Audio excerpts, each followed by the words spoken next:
The call came on a Sunday, which should have told me something. In 37 years of government service, I learned that the calls worth worrying about never arrive during business hours. The ones that come on weekday mornings through proper channels, with a case number already assigned, those are ordinary, manageable. The Sunday calls are different.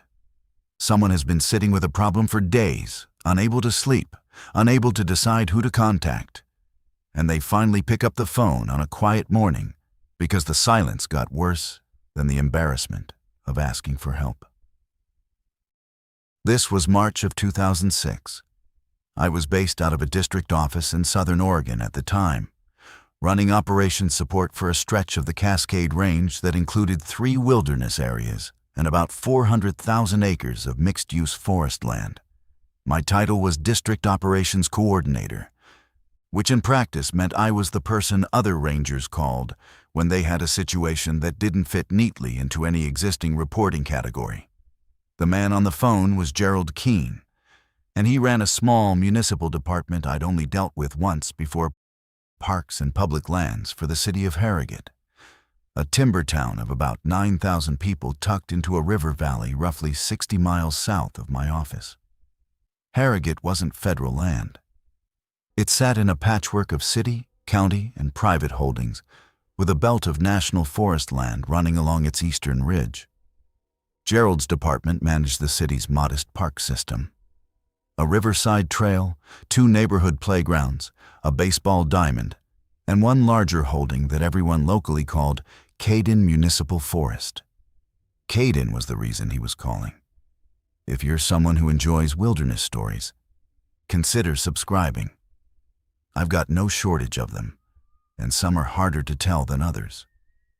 Gerald's voice had the carefully measured quality of a man who'd rehearsed what he was going to say and was now struggling to say it naturally. He told me he'd gotten my name from a mutual contact at the State Forestry Division. He said he had a situation in the municipal forest that had moved past what his 2-person crew could handle, and he needed someone with backcountry investigative experience to come take a look. I asked him what kind of situation. There was a pause long enough that I almost asked if he was still on the line, and then he said, "I've got a closed section that someone's been using, but the way they're using it doesn't make sense to me, and I'd rather have an outside set of eyes before I involve law enforcement." That was an unusual thing to say. Most municipal land managers call law enforcement first and everyone else second. The fact that Gerald was reversing that order meant one of 2 things. Either he was worried that what he'd found was too ambiguous to justify a police response, or he was worried it wasn't ambiguous at all, and he didn't want to be the one responsible for making the call.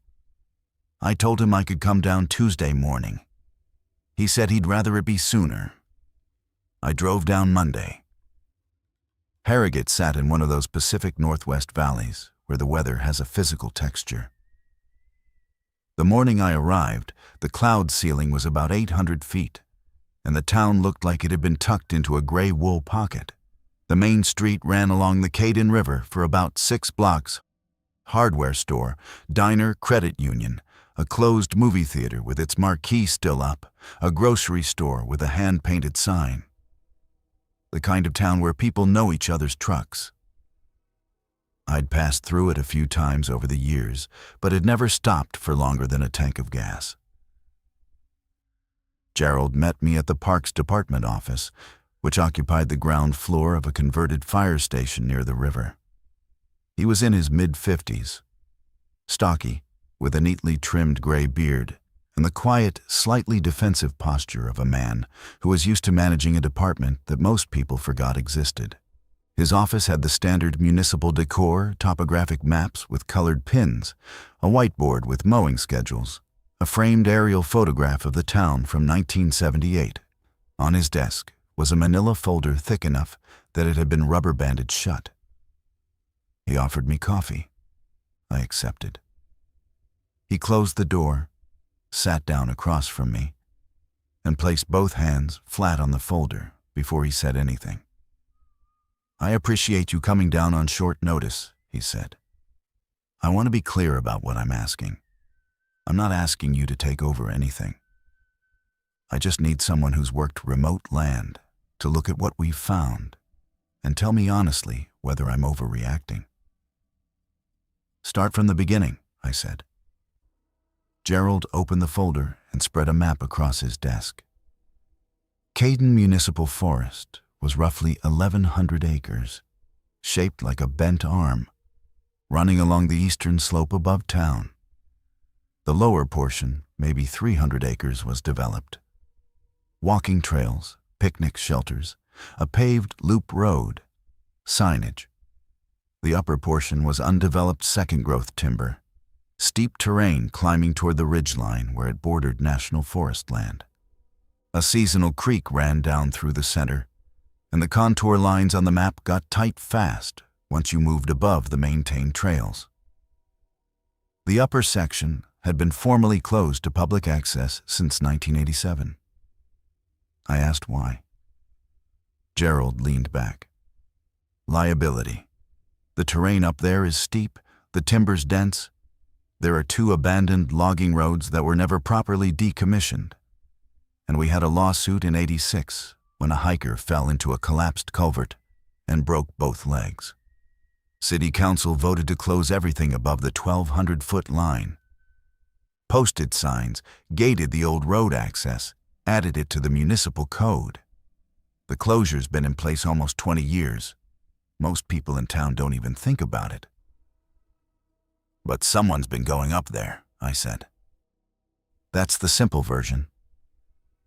Gerald pulled a photograph from the folder and set it in front of me. My maintenance lead found this about 3 weeks ago. The photograph showed a section of forest floor. At first, I wasn't sure what I was looking at. Then the scale resolved. Someone had cleared an area roughly 15 feet in diameter. Not cleared it like a campsite cleared it with precision. Every piece of ground debris had been removed.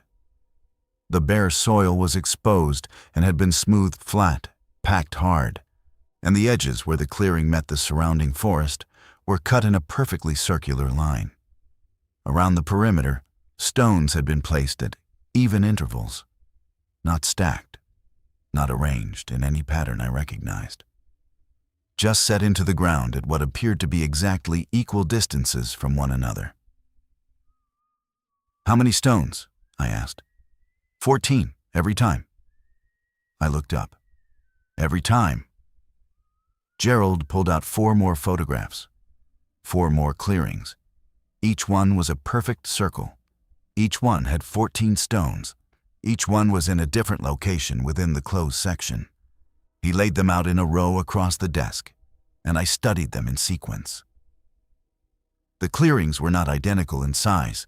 They ranged from roughly 12 to maybe 18 feet across, but they shared the same meticulous quality. The soil preparation was uniform. The stone placement was consistent. There was no litter, no footprints visible in any of the photos, no sign of fire, no structures, no graffiti. When did the first one appear? I asked. That's the problem. Gerald sat forward. Ryan, my maintenance lead, found the first one on February 22nd, but he was doing a routine check of the gate and the trailhead signage, and he decided to hike up one of the old logging roads because we'd had some wind events, and he wanted to check for blowdown across the road. He found that first clearing about a quarter mile above the gate. He called me, I came up, and we spent the afternoon walking the upper section. And you found the other 4? We found those 4 that day, yes. But here's the thing, Ryan's been on my crew for 11 years. He does that gate check every month. He walked that same road in January. Nothing. These 5 clearings appeared between mid-January and late February. And we never heard a thing. No vehicles at the gate. No reports from neighbors. Nothing on the game camera we have at the lower trailhead. I looked at the photographs again. The work represented in them was not trivial. Clearing and smoothing that much ground, Hauling and placing stones of that size, some of them looked like they weighed 40 or 50 pounds, would take significant physical labor and multiple trips. Doing it 5 times in roughly 5 weeks, in steep terrain, in winter conditions, without being seen or heard by anyone in a town that sat directly below that required either remarkable luck or careful planning. You said you checked the game camera. First thing, I pulled the card going back to December. The camera is mounted on a post at the main trailhead, aimed at the gate. It triggers on motion and timestamps every image. We got the usual deer, a coyote, 1 black bear in early January, which was unusual for the season. No people. Not one frame of a human being on that trail between December 1st and the day Ryan found the clearings. Is there another way up? 2. There's the second logging road, which comes in from the north side through a county easement. That access has a cable gate. And there's the ridge you could come down from the national forest land above. But that's a hard scramble through heavy timber with no trail. Possible, but not practical if you're hauling stones. Did you check the north gate? Cable was intact. Padlock was intact. No tire marks on the road. I sat with that for a moment. I was not yet concerned about anything supernatural. I was concerned about the profile of whoever was doing this. The precision of the clearings, the regularity of the stone placement, the absence of any trace evidence, the apparent indifference to being caught. This suggested either someone with unusual discipline and significant woods experience or, less comfortably, someone in the grip of a compulsion that organized their behavior without making it rational. Have you had any problems with trespass before this? I asked. Kids, occasionally. Couple of times a year we'll find beer cans or a fire ring near the gate. Nothing like this. Anything else unusual in town recently? Missing persons, transient camps, complaints about strangers? Gerald shook his head. I asked around quietly. Nothing. And you haven't contacted police? He was quiet for a moment. I talked to our chief informally, off the record. He said it sounded like somebody with too much time and a weird hobby. And unless there was property damage or a safety threat, it wasn't a priority. He wasn't wrong, exactly. There's no law against moving rocks, but he hasn't seen it. You think seeing it would change his mind? Gerald looked at me directly. I think seeing it changed mine. We drove to the trailhead in Gerald's department truck, a white Ford with the city seal on the door. The lower section of Caden Municipal Forest was modest but well-kept a gravel parking area.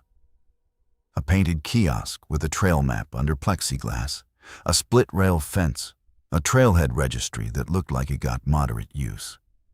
The paved loop trail wound through mature Douglas fir and western red cedar. And even in March, with the canopy stripped of its deciduous understory, the forest had that dense, muffled quality that Pacific Northwest timber gives to sound. The gate to the upper section was a steel pipe barrier painted brown, padlocked to a concrete post with a regulation closure sign bolted to the crossbar. Gerald unlocked it, and we stepped through onto what had once been a logging road. The road surface was deteriorating grass and salal growing through cracked gravel. Drainage ditches silted in, a few small alders coming up through the road bed, but it was still passable on foot without difficulty. Ryan Cortland was waiting for us about 200 yards up the road. He was younger than I'd expected, early 30s, lean with a sun-faded ball cap and the kind of work-hardened hands that come from years of running chainsaws and swinging tools.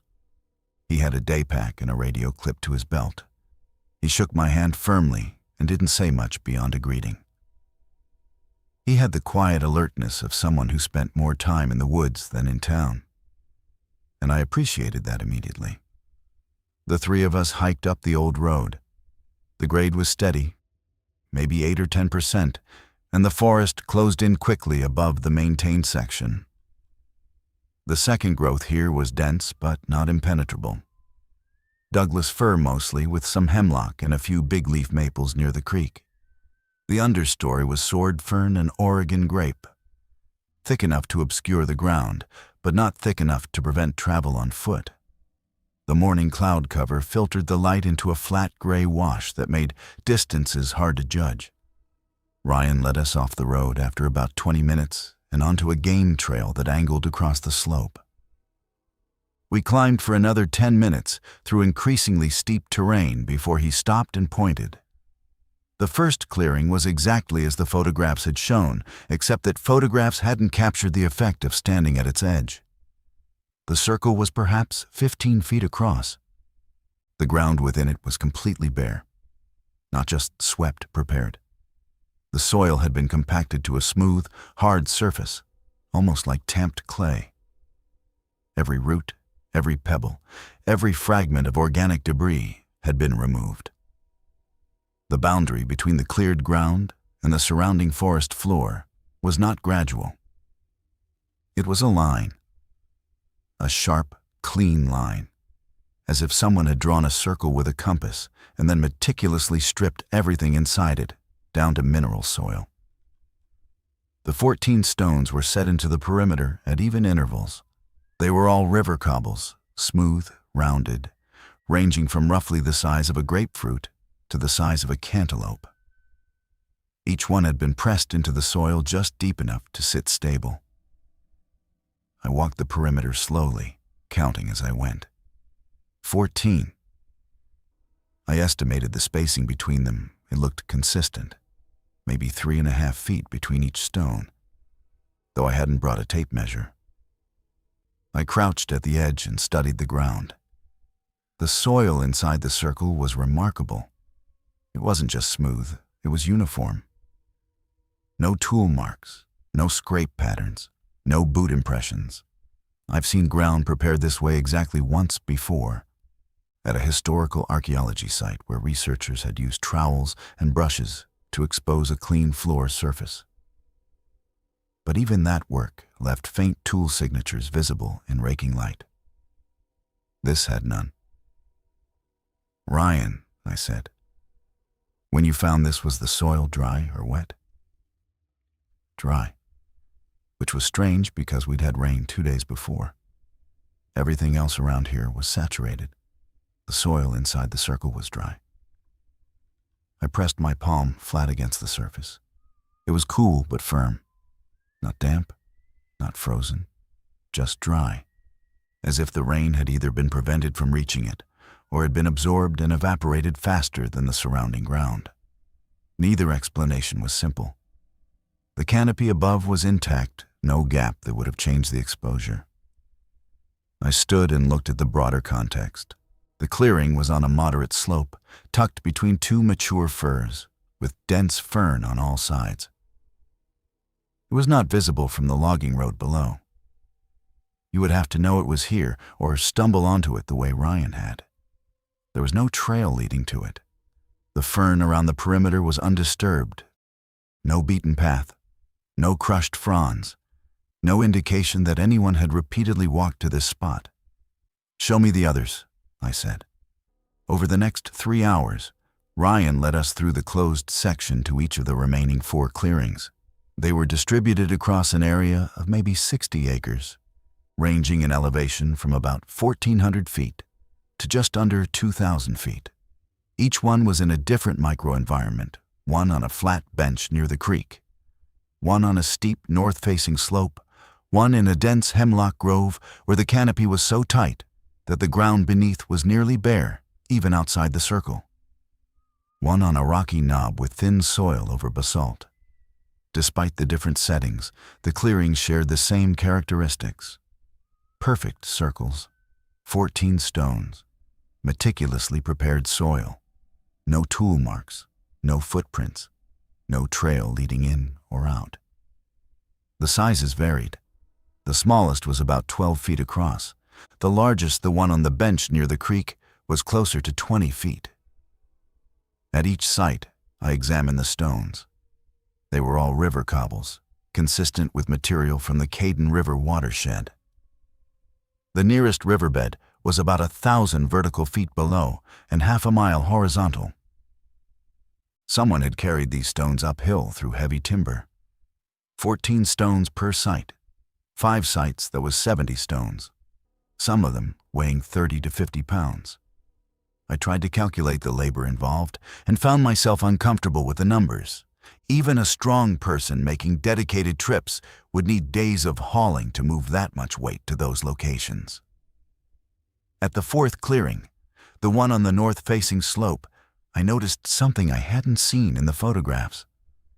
The stones at this site were not merely placed. They were oriented. Each cobble had been set with its longest axis pointing toward the center of the circle. The alignment was subtle enough that you might miss it in a photograph. But standing at the perimeter and looking down the line of stones, it was unmistakable. Every stone aimed inward like a spoke. I went back mentally to the first 3 clearings. Had the stones been oriented there as well? I thought so, but I wasn't certain. I hadn't been looking for it. Ryan, at the first site where the stones pointed toward the center? He thought about it. I don't know. I didn't notice that. We need to go back and check. Gerald looked at his watch. We've been up here almost 4 hours. I know. But if the orientation is consistent across all 5 sites, that's a different kind of information than if it's random. We retraced our route. It took another 90 minutes to revisit the first 3 clearings. And at each one I crouched at every stone and checked its orientation. The answer was yes. Every stone at every site had its long axis oriented toward the center of its respective circle. The precision varied slightly. A few stones were off-center by maybe 5 or 10 degrees, but the pattern was unmistakable. Whoever had placed them had been deliberate about the alignment. This detail moved my thinking. Random stone placement might suggest ritual behavior without deep planning, someone acting on impulse or following a loose personal symbolism. But consistent radial orientation across 5 separate sites meant measurement. It meant care. It meant someone who returned to each stone after placement and adjusted it until the geometry was right. We sat on a fallen log near the lowest clearing and ate the sandwiches Gerald had packed. No one said much. Ryan was watching the forest with a quiet focus that I recognized, not scanning for danger, exactly, but maintaining the kind of ambient awareness that people develop when they've spent enough time in woods that don't always feel empty. "Gerald," I said, "I want to camp up here tonight."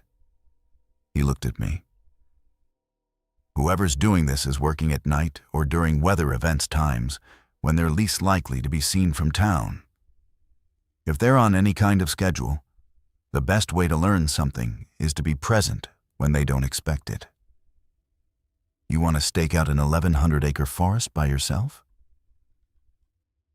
I want to pick the clearing with the best sight lines and sit in the dark with a pair of binoculars and a thermos.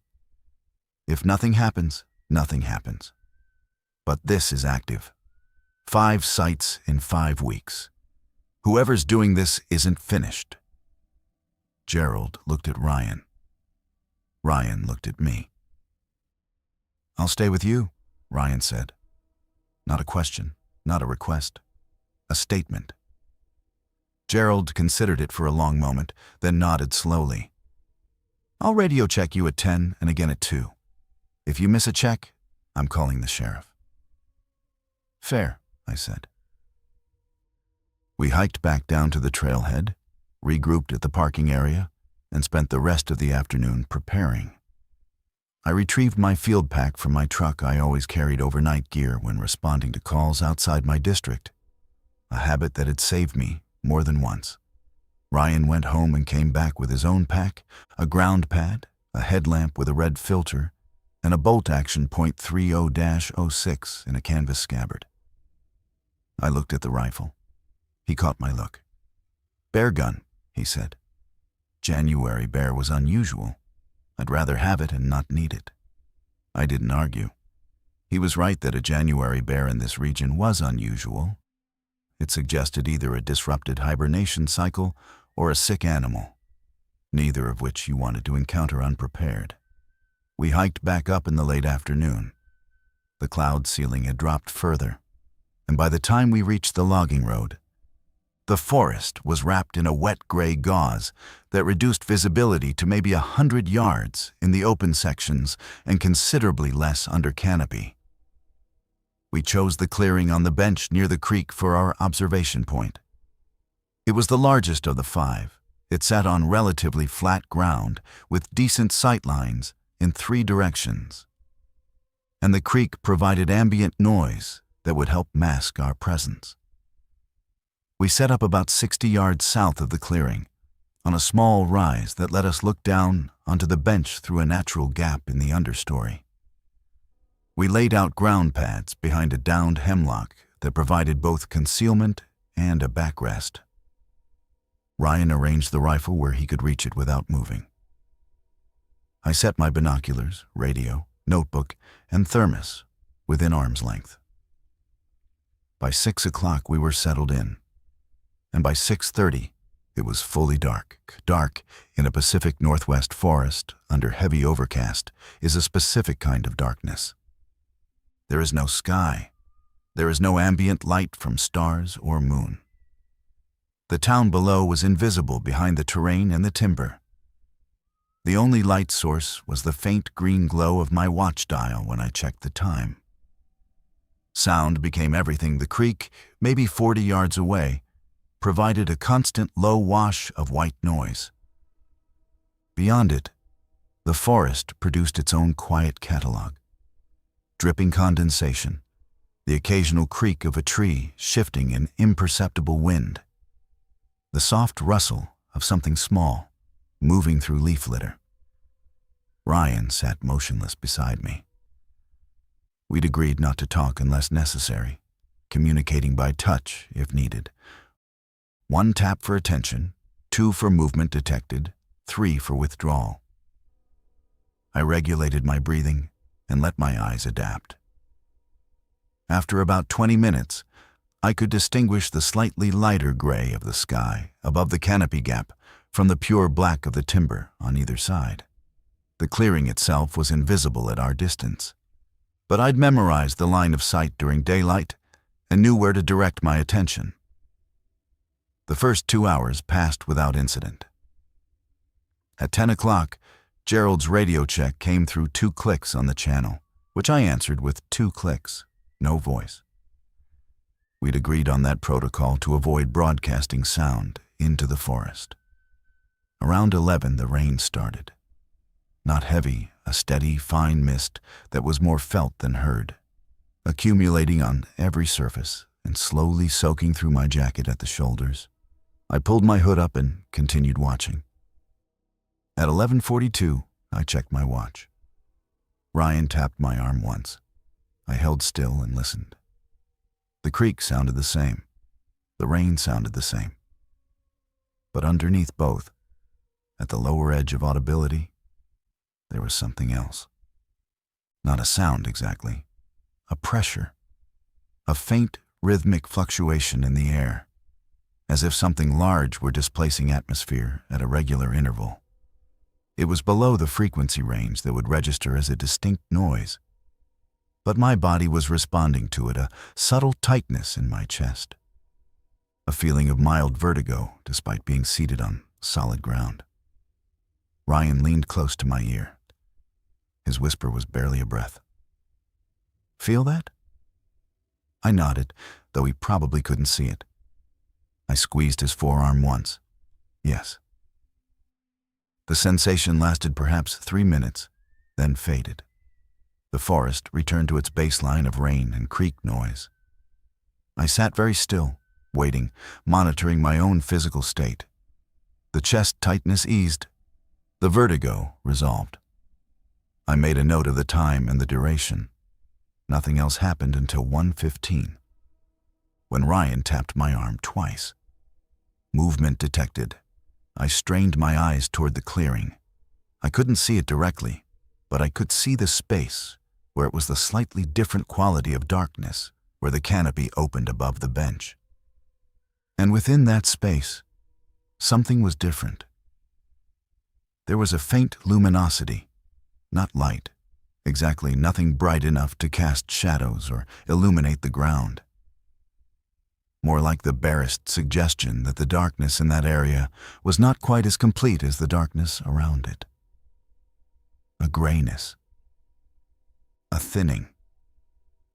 I raised the binoculars slowly and held them steady. At 60 yards, in near total darkness, they gathered almost nothing useful.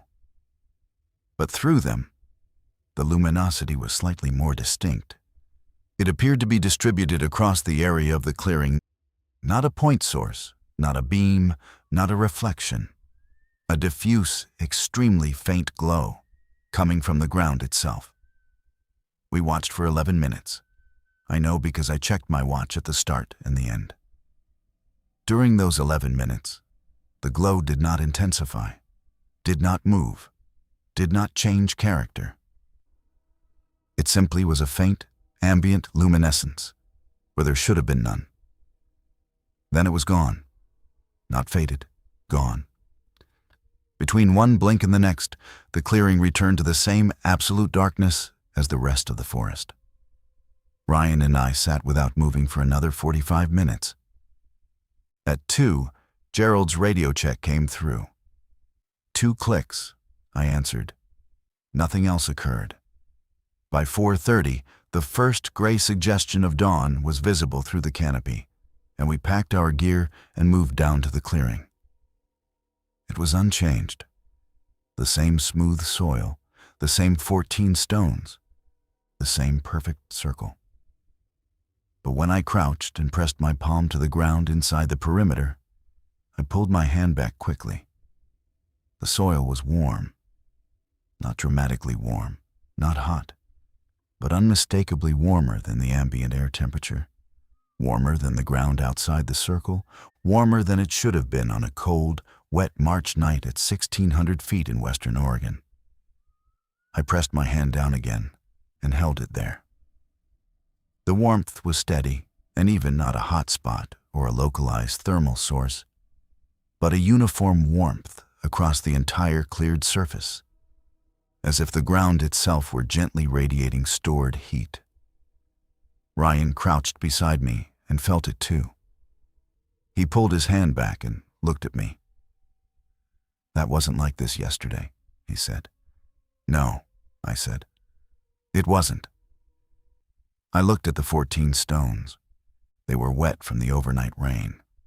The soil outside the circle was wet. The ferns, the logs, the leaf litter, everything was saturated with 8 hours of steady mist. The soil inside the circle was dry. Dry and warm on a morning when everything else at that elevation was cold and soaked through. I stayed crouched there for a long time. One hand flat on the ground, inside the circle, the other resting on the wet soil outside it. The temperature difference was modest, maybe 10 or 12 degrees, but it was real, and it was uniform, and it did not correspond to any thermal source I could identify. There was no decomposition beneath the surface that might generate heat. No buried pipe or cable.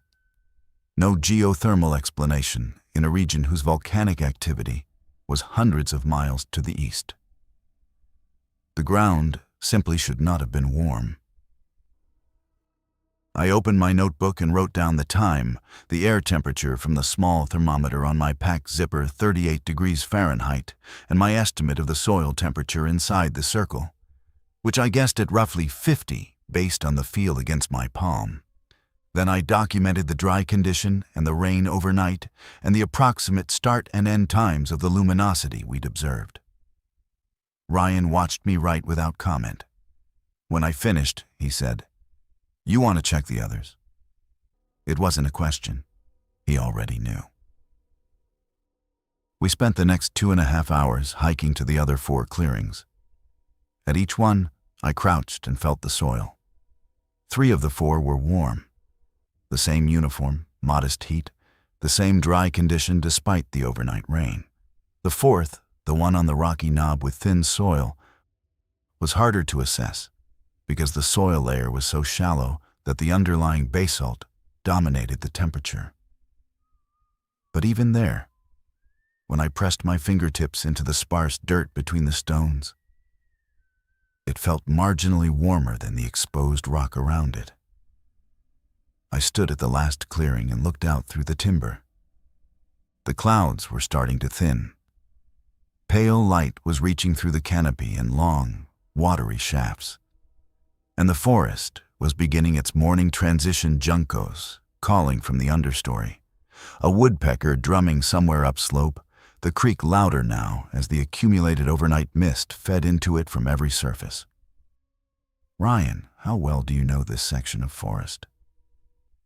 Better than anyone except maybe Gerald. I've walked it probably 60, 70 times over the years.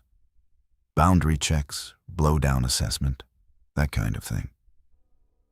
In 11 years, have you ever found anything unusual up here? Before the clearings? He considered the question seriously. Ryan was the kind of person who treated questions as objects to be examined rather than prompts to be answered quickly. Unusual how? Anything. Structures, markings, camps, animal behavior that didn't make sense, areas that felt different. He was quiet for a moment. Then he said, "There's a spot, maybe 400 yards above the uppermost clearing. I don't go up there much because the terrain gets steep and the timber's thick enough that you can't move without climbing over blowdown. But a few years ago, maybe 2003, I was up there doing a boundary survey with a GPS unit, and I found a section of ground where nothing was growing." Nothing? Bare ground. Not cleared like these circles, just bare. Maybe 30 feet across, irregular shape. No trees, no fern, no moss. Just dirt. I figured it was a soil chemistry issue. Maybe an old burn pile from the logging days that had sterilized the ground. I noted it in my report and didn't think about it again. Can you find it? I think so. It's above the ridge where the Hemlock Grove clearing is, in that steep section before the terrain flattens out near the National Forest boundary. I want to see it. Now? Now. The climb was hard. Ryan hadn't exaggerated about the blowdown. The upper section of Caden Municipal Forest had clearly not been managed in decades. And wind events had dropped large trees across the slope in a jackstraw pattern that forced us to climb over, crawl under, or root around obstacles every 50 yards. The slope angle increased to maybe 35 degrees, and the footing was loose duff over clay that gave way under our boots in the wet conditions. We gained about 400 feet of elevation in 40 minutes, and by the time Ryan stopped and looked around to orient himself, I was breathing hard and sweating under my rain layer, despite the cold air. "Somewhere in here," he said. He turned slowly, studying the canopy and the terrain features. There was a big cedar snag split top, maybe 6 feet in diameter. I used it as a waypoint. We spread out slightly and moved up slope. After about 10 minutes, Ryan whistled softly and waved me over. The cedar snag was there, enormous, dead, its top shattered by some long-ago lightning strike or wind event, the wood gray and checked with age. Beyond it, the ground changed. It wasn't like the clearings below. There was no circle, no stones, no evidence of preparation. But Ryan was right. In an area roughly 30 feet across and irregularly shaped, the ground was bare, completely bare. The surrounding forest floor was deep with duff, fern, and fallen wood, but this patch was naked soil, grayish-brown and hard-packed, with not a single living plant emerging from it. The boundary wasn't sharp like the circles, it was gradual, a transition zone where the vegetation thinned and then simply stopped. I stepped onto it. The soil was firm underfoot.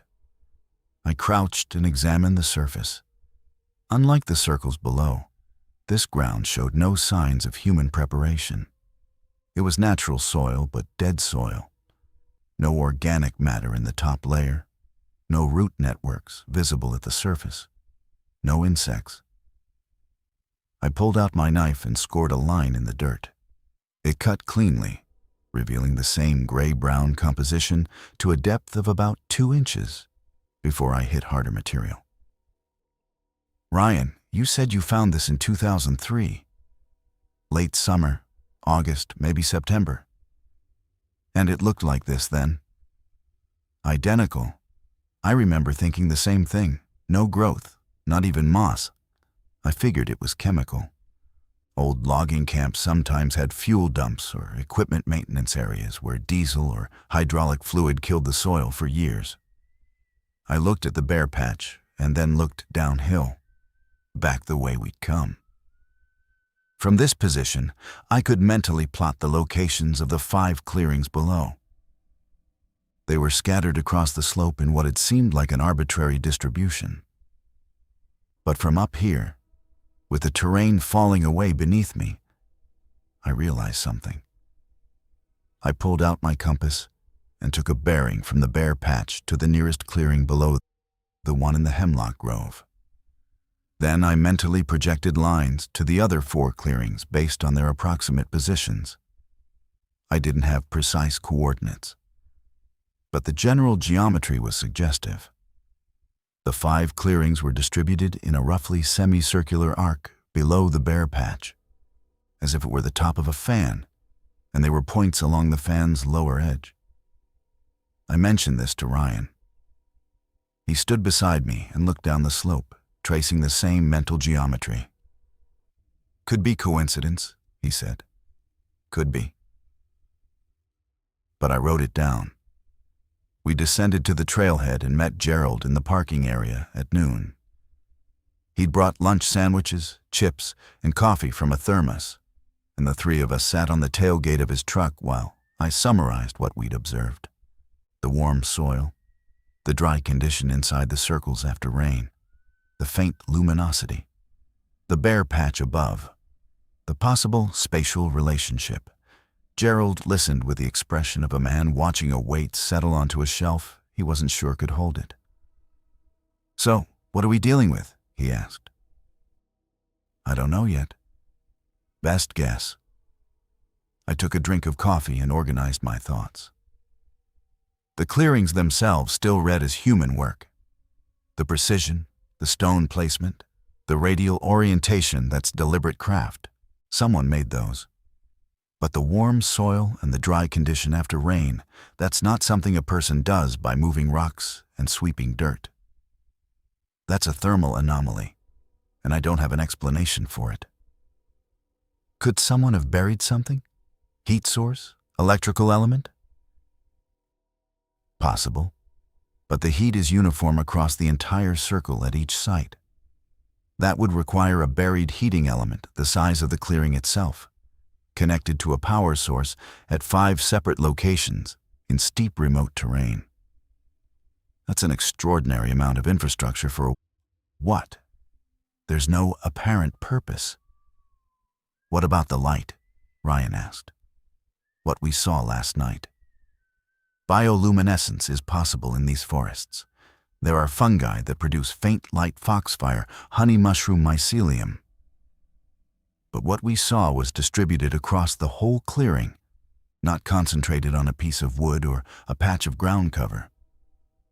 And it appeared and disappeared abruptly, which isn't how bioluminescent organisms typically behave. Gerald looked down at his hands. "You're telling me you can't explain it?" "I'm telling you I don't have enough data to explain it. What I'd like to do is come back with some equipment. A proper soil thermometer, a camera with a time-lapse function, a tape measure, and a sample kit. I want to measure the clearings precisely, document the stone spacing, take soil samples from inside and outside the circles, and set up a camera on the bench clearing to capture whatever's happening at night. When? This week, Wednesday or Thursday. I can get the equipment from my office. Gerald nodded slowly. All right. Ryan, can you clear your schedule Thursday? Ryan said he could. I finished my coffee, shook hands with both of them, and drove the 60 miles back to my district office with my notebook on the passenger seat and a feeling in my chest that I can only describe as the particular weight of having asked the right questions and gotten no answers. I spent Tuesday at my office gathering equipment and thinking. I had a standard issue soil thermometer, a digital camera with interval shooting capability, a 100-foot tape measure, a set of sample bags and a trowel, and a handheld GPS that I used for backcountry waypoint documentation. I also pulled the USGS topographic quad for the Harrogate area and spread it on my desk, studying the terrain around Caden Municipal Forest. The geology was unremarkable. The underlying bedrock was Columbia River basalt volcanic, yes, but ancient Miocene-era flood basalts that had been tectonically stable for millions of years. No hot springs in the area, no geothermal features, no mining history that might indicate subsurface voids or chemical deposits. The soils were typical Cascade Range forest soils, volcanic-derived clay loams, with deep organic horizons, well-drained on slopes, wet in valleys. I also pulled what municipal records I could access remotely. Caden Municipal Forest had been donated to the city in 1931 by the Caden Timber Company as a tax write-off after the company finished logging the upper section. Before that, the land had been privately held since the 1890s. The lower section had been developed as a city park in the 1950s. The upper section had never been developed and had been formally closed in 1987 after the liability lawsuit Gerald had mentioned. Nothing in the records suggested anything unusual about the land. It was ordinary Pacific Northwest second-growth forest on ordinary volcanic soil in an ordinary river valley. The only notable feature was the closure itself, which had effectively removed the upper 700 acres from public awareness for nearly 2 decades. I thought about that. 20 years of closure meant 20 years during which no one had any particular reason to walk through the upper section. Ryan's monthly gate checks and occasional boundary surveys were cursory, a quick look at the access points, a walk along the road, maybe a short hike if conditions warranted it.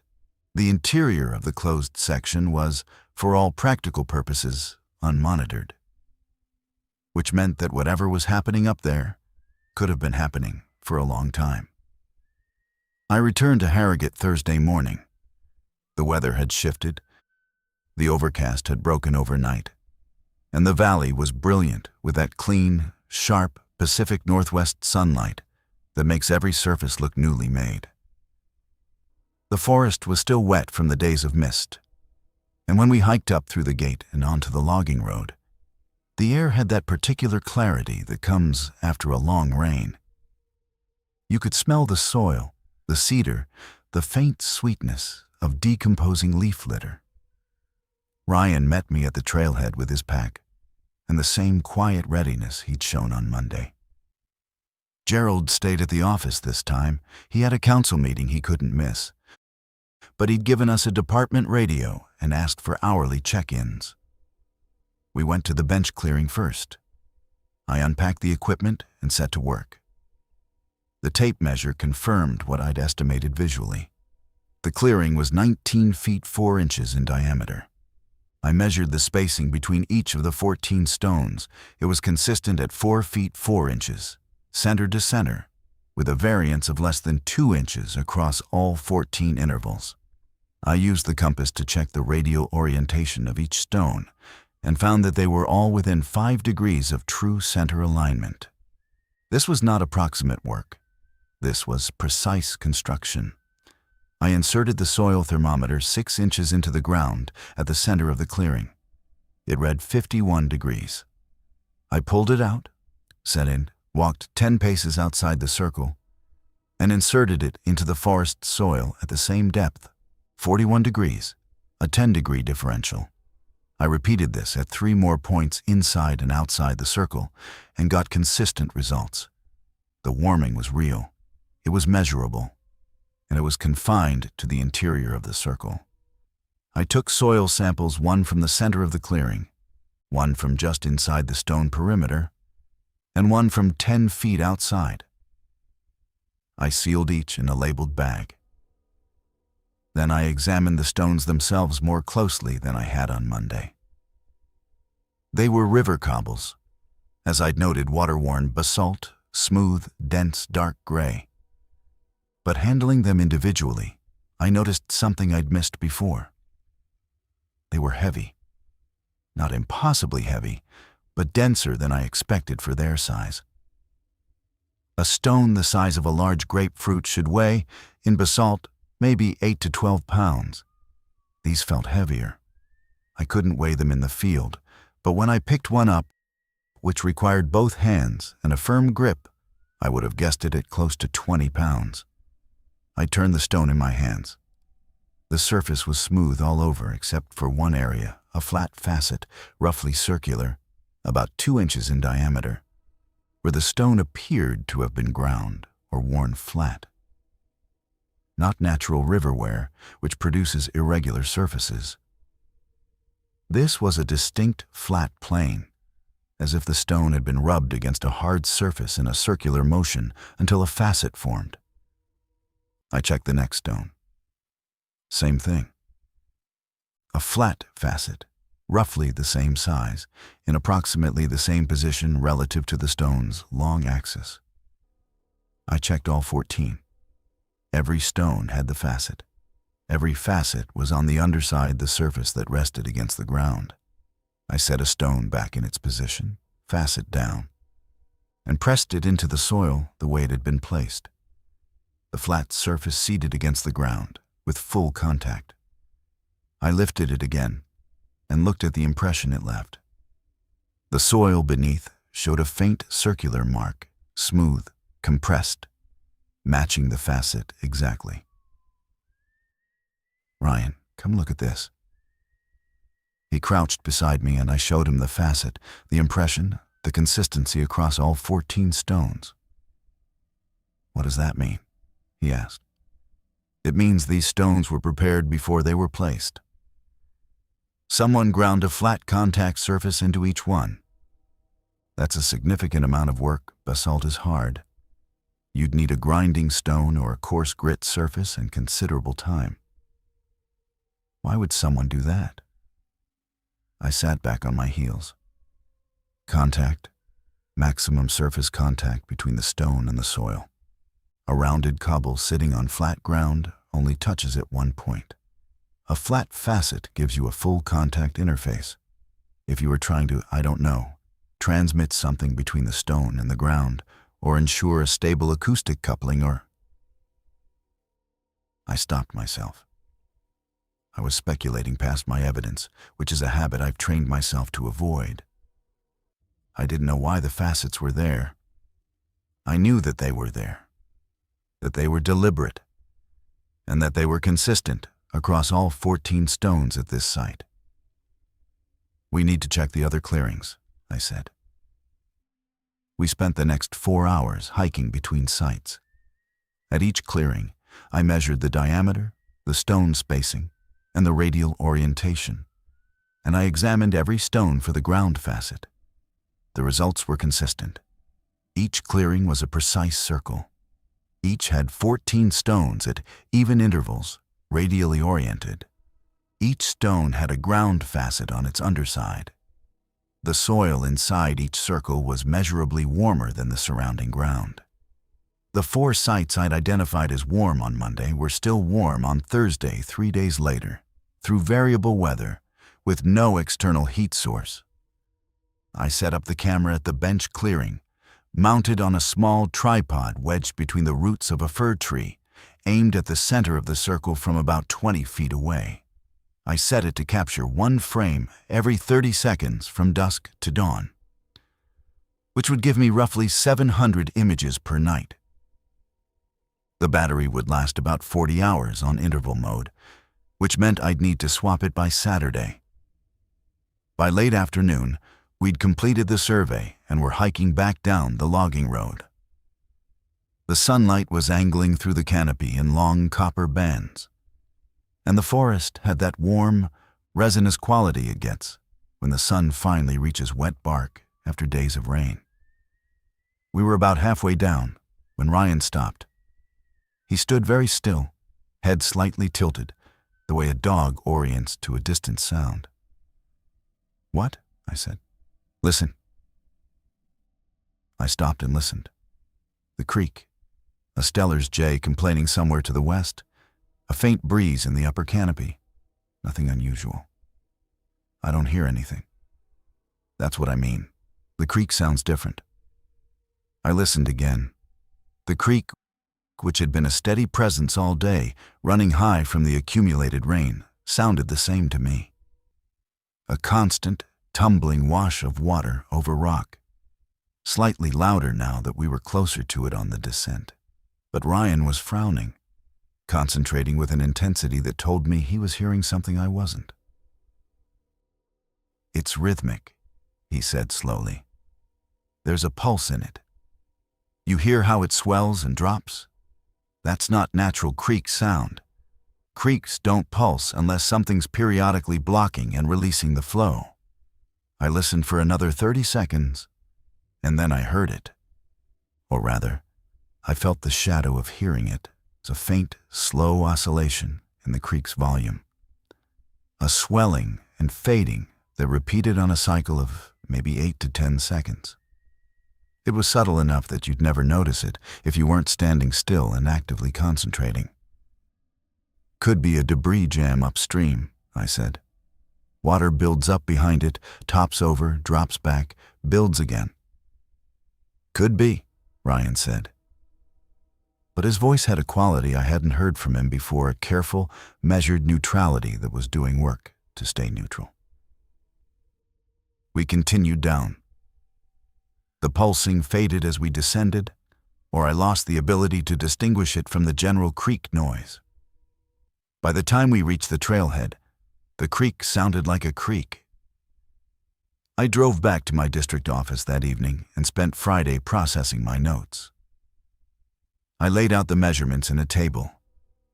5 clearings, 5 diameters, 5 sets of 14 stones, spacing consistent within 2 inches, radial orientation consistent within 5 degrees, ground facets present on all 70 stones, soil temperature differential of 8 to 12 degrees at all 5 sites, soil dry inside the circles even after sustained rain. 1 observation of faint ground-level luminosity, 1 observation of an infrasonic pressure fluctuation, both during overnight hours. I also sent the soil samples to a colleague at the State University's Environmental Sciences Lab. I told her they were from a municipal forestry site, and I was curious about the mineral and organic composition. I didn't mention the circles or the temperature anomaly. I wanted unbiased analysis. Friday afternoon, I got a call from Gerald. His voice was different, tighter, less rehearsed. "We've got a 6th one." "Where?" "Ryan found it this morning. It's below the others, only about 200 yards above the gate, right off the logging road. It wasn't there Monday. It wasn't there Thursday when we walked past it twice. It's there now." "Same characteristics?" "Identical. Circle, 14 stones, smooth ground, warm soil. He says the diameter is about 16 feet." I processed this. A 6th clearing, constructed between Thursday afternoon and Friday morning, in an area we had walked past twice on Thursday. Whoever was doing this had been active while we were on the site. They had either been watching us and waited until we left, or they had been working simultaneously in a part of the forest we weren't occupying. "Gerald, Is Ryan still there? He's at the new clearing. I told him to stay nearby until I talk to you. Tell him not to touch anything. I'm driving down tonight. I want to see it before anything changes. I arrived in Harrogate at 9:30 Friday night. Gerald met me at the Parks Department office with a flashlight and a grim expression. We drove to the trailhead and hiked up the logging road in the dark. It was clear tonight, no overcast, and the near full moon cast enough light through the canopy gaps to navigate by. The sixth clearing was exactly where Gerald had described, just uphill from the logging road, maybe 50 yards into the timber, visible from the road if you knew where to look. Ryan was sitting on a stump nearby, his pack at his feet and the rifle across his knees. He stood when he saw our lights. "I haven't touched it," he said, "but you need to see something." He led us to the edge of the clearing and aimed his headlamp downward. The circle was fresh. The soil inside was still slightly loose at the edges, not yet compacted to the hard finish of the older clearings. The 14 stones were in place, radially oriented, facets down. But at the center of the clearing, something new. A 15th stone. It was larger than the perimeter stones, maybe the size of a volleyball, and it sat precisely at the geometric center of the circle. It had the same river cobble composition, the same dark basalt, the same water-worn surface. But unlike the perimeter stones, it had no ground facet. Its bottom surface was naturally rounded, and it was warm to the touch. Not warm like the soil warmer. I pulled my hand back the first time because the heat was unexpected. I touched it again, carefully. The stone's surface temperature felt like something that had been sitting in direct sunlight for hours. Except it was 10 o'clock at night, and the stone was in deep shade under a closed canopy. I guessed the temperature at 75 or 80 degrees, dramatically warmer than the 40-degree air. "I found it like this," Ryan said. "I didn't move it. I didn't move any of them." I crouched beside the center stone and studied it.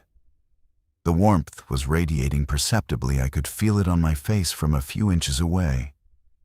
There was no visible light source within or on the stone. No chemical residue, no device attached to it. It was, by every observable measure, an ordinary river cobble that happened to be radiating significant heat with no identifiable source. I looked up at Ryan. The moonlight through the canopy caught his face, and I saw something there that I recognized from years of fieldwork, the expression of a competent person who has encountered something that his competence cannot address. It's not fear exactly. It's the particular discomfort of reaching the edge of your own map. "All right," I said. I stood and looked at Gerald. "Monday morning, I need to make some calls. I want to bring in someone who can do a proper geothermal survey of this slope, and I want to pull that camera and see what it recorded last night." "Well, you think the camera caught something?" "The camera was aimed at the bench clearing, not this one. But if the luminosity event repeats on a nightly cycle, we'll have images." Gerald nodded. Then he said quietly, "There's one more thing. Ryan noticed it this afternoon, but he wanted to tell you in person."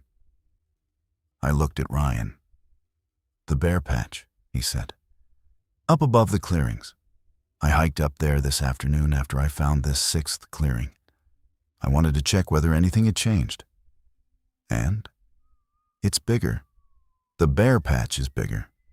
In 2003, I estimated it at about 30 feet across. I looked at it Monday, and it seemed about right. Today it was at least 50 feet across. Maybe more. The edges are indistinct, and the terrain makes it hard to measure by eye. But trees that were inside the surrounding forest on Monday are now standing in bare soil. I felt a slow, cold reorganization happening in my understanding. The clearings below, precise, constructed, stone-ringed, had the character of human work. Obsessive human work, perhaps, but human. The bare patch above had always been different. No circles, no stones, no evidence of preparation, just dead soil where nothing grew. If the bare patch was expanding, it was not being expanded by a person carrying stones. It was expanding on its own, and the clearings were multiplying below it. I didn't sleep that night. I sat in my truck in the trailhead parking area with the engine off and my notebook open, and I tried to construct a framework that could hold everything I'd observed.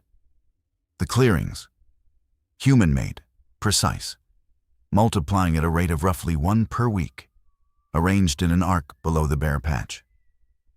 The bare patch, natural in appearance, expanding, no evidence of human activity.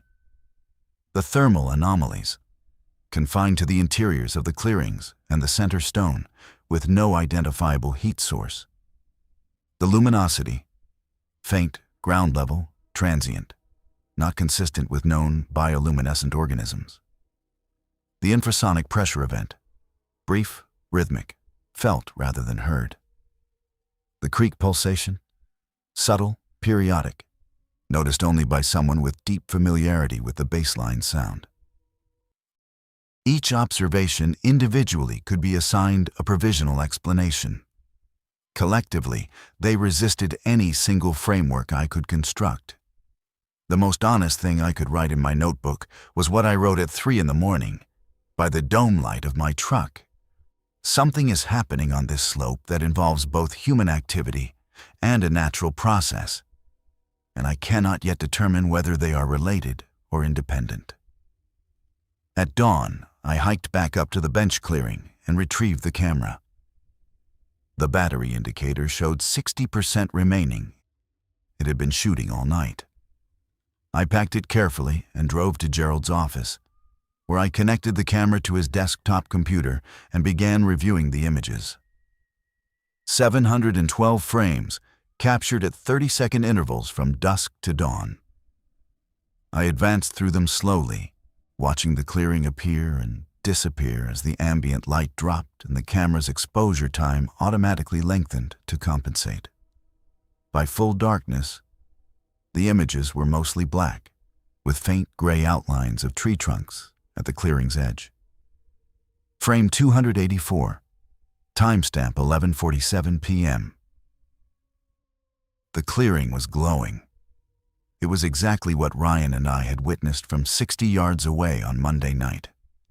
A diffuse, faint luminosity distributed across the ground surface inside the circle. But the camera, mounted 20 feet from the center with its lens wide open in the dark, had captured something our eyes hadn't resolved at distance. The glow was not uniform. It was concentrated at the 14 stones. Each stone was visible as a slightly brighter point along the circle's perimeter, and between the stones, the glow was dimmer but present, as if the stones were nodes in a connected, luminous ring. The glow appeared in frame 284 and persisted through frame 307. 23 frames at 30-second intervals, 11.5 minutes, consistent with my observation on Monday night.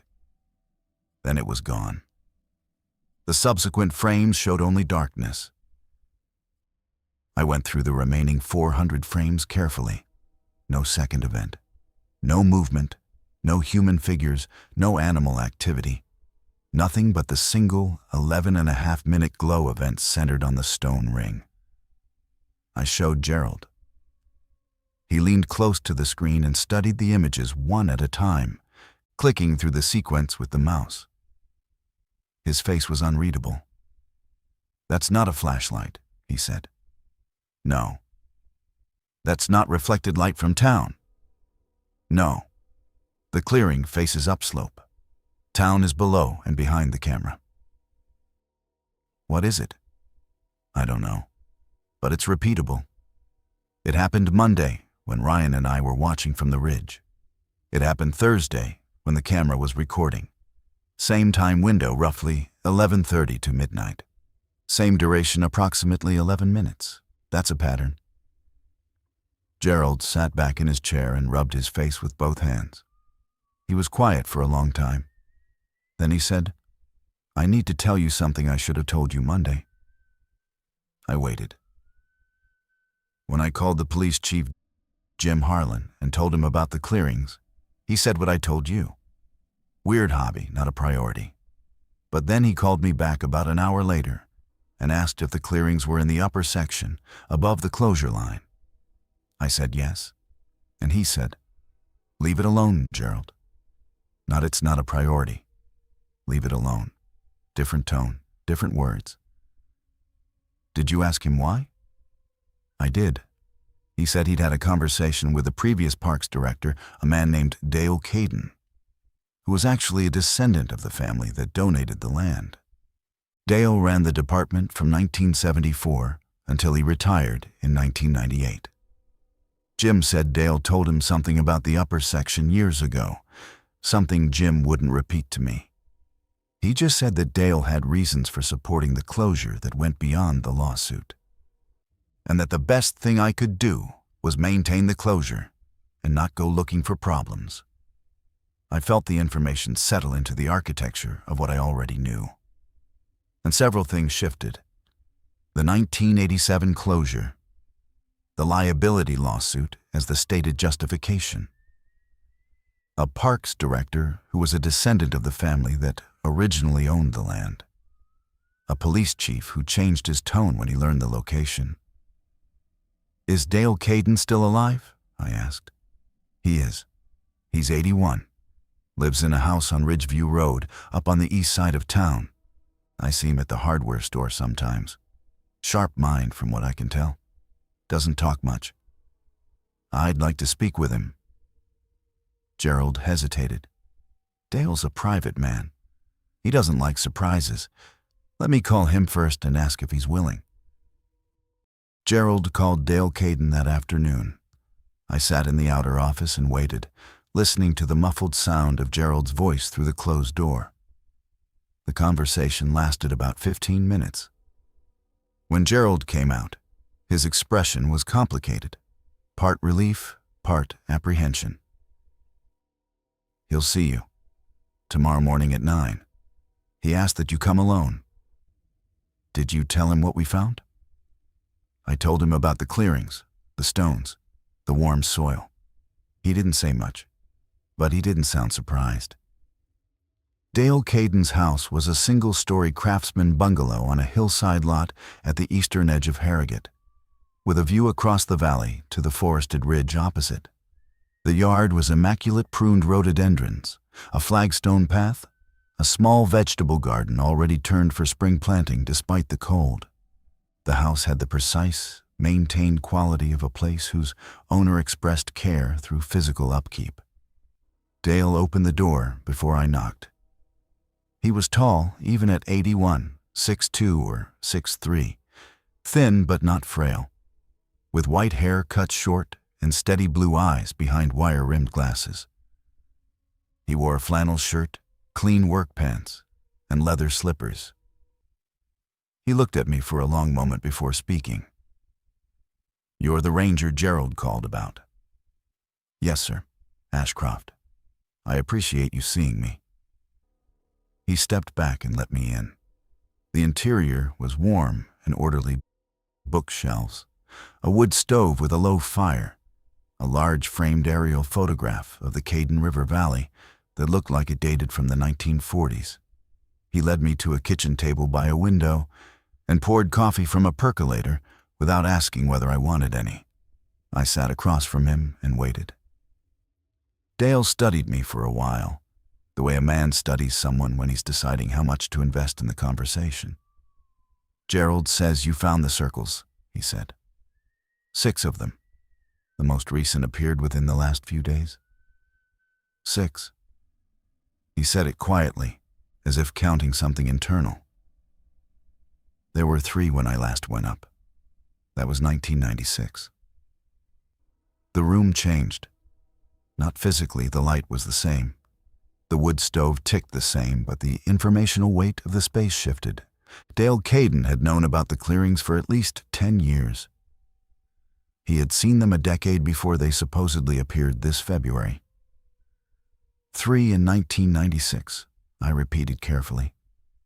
And Ryan Cortland, who walks that section regularly, found nothing until this February. How is that possible? Because they're not always there. I set my coffee down. Dale looked out the window at the valley. His expression was not evasive. It was the expression of a man selecting a starting point from a very long history. My grandfather bought that timber in 1891, he said. Edgar Caden. He was a practical man, ran a logging operation, built a small mill on the river, employed most of the men in the valley. He logged the lower section first, then started working uphill. By 1910, he'd cut about 2/3 of the upper slope. Then he stopped. Why? He said the timber up top wasn't worth the cost of extraction. Steep terrain, difficult access. That's what he told the company books. But my father, Edgar's son, Arthur, told me the real reason when I was 17 years old. And his father had told him, and his father's foreman had told Edgar. Dale paused and took a drink of coffee. His hands were steady. The foreman's name was Mikkel Strand, Norwegian. He ran the cutting crews. In the spring of 1909, Strand's crew was working the upper slope, above what's now the 1,500-foot line.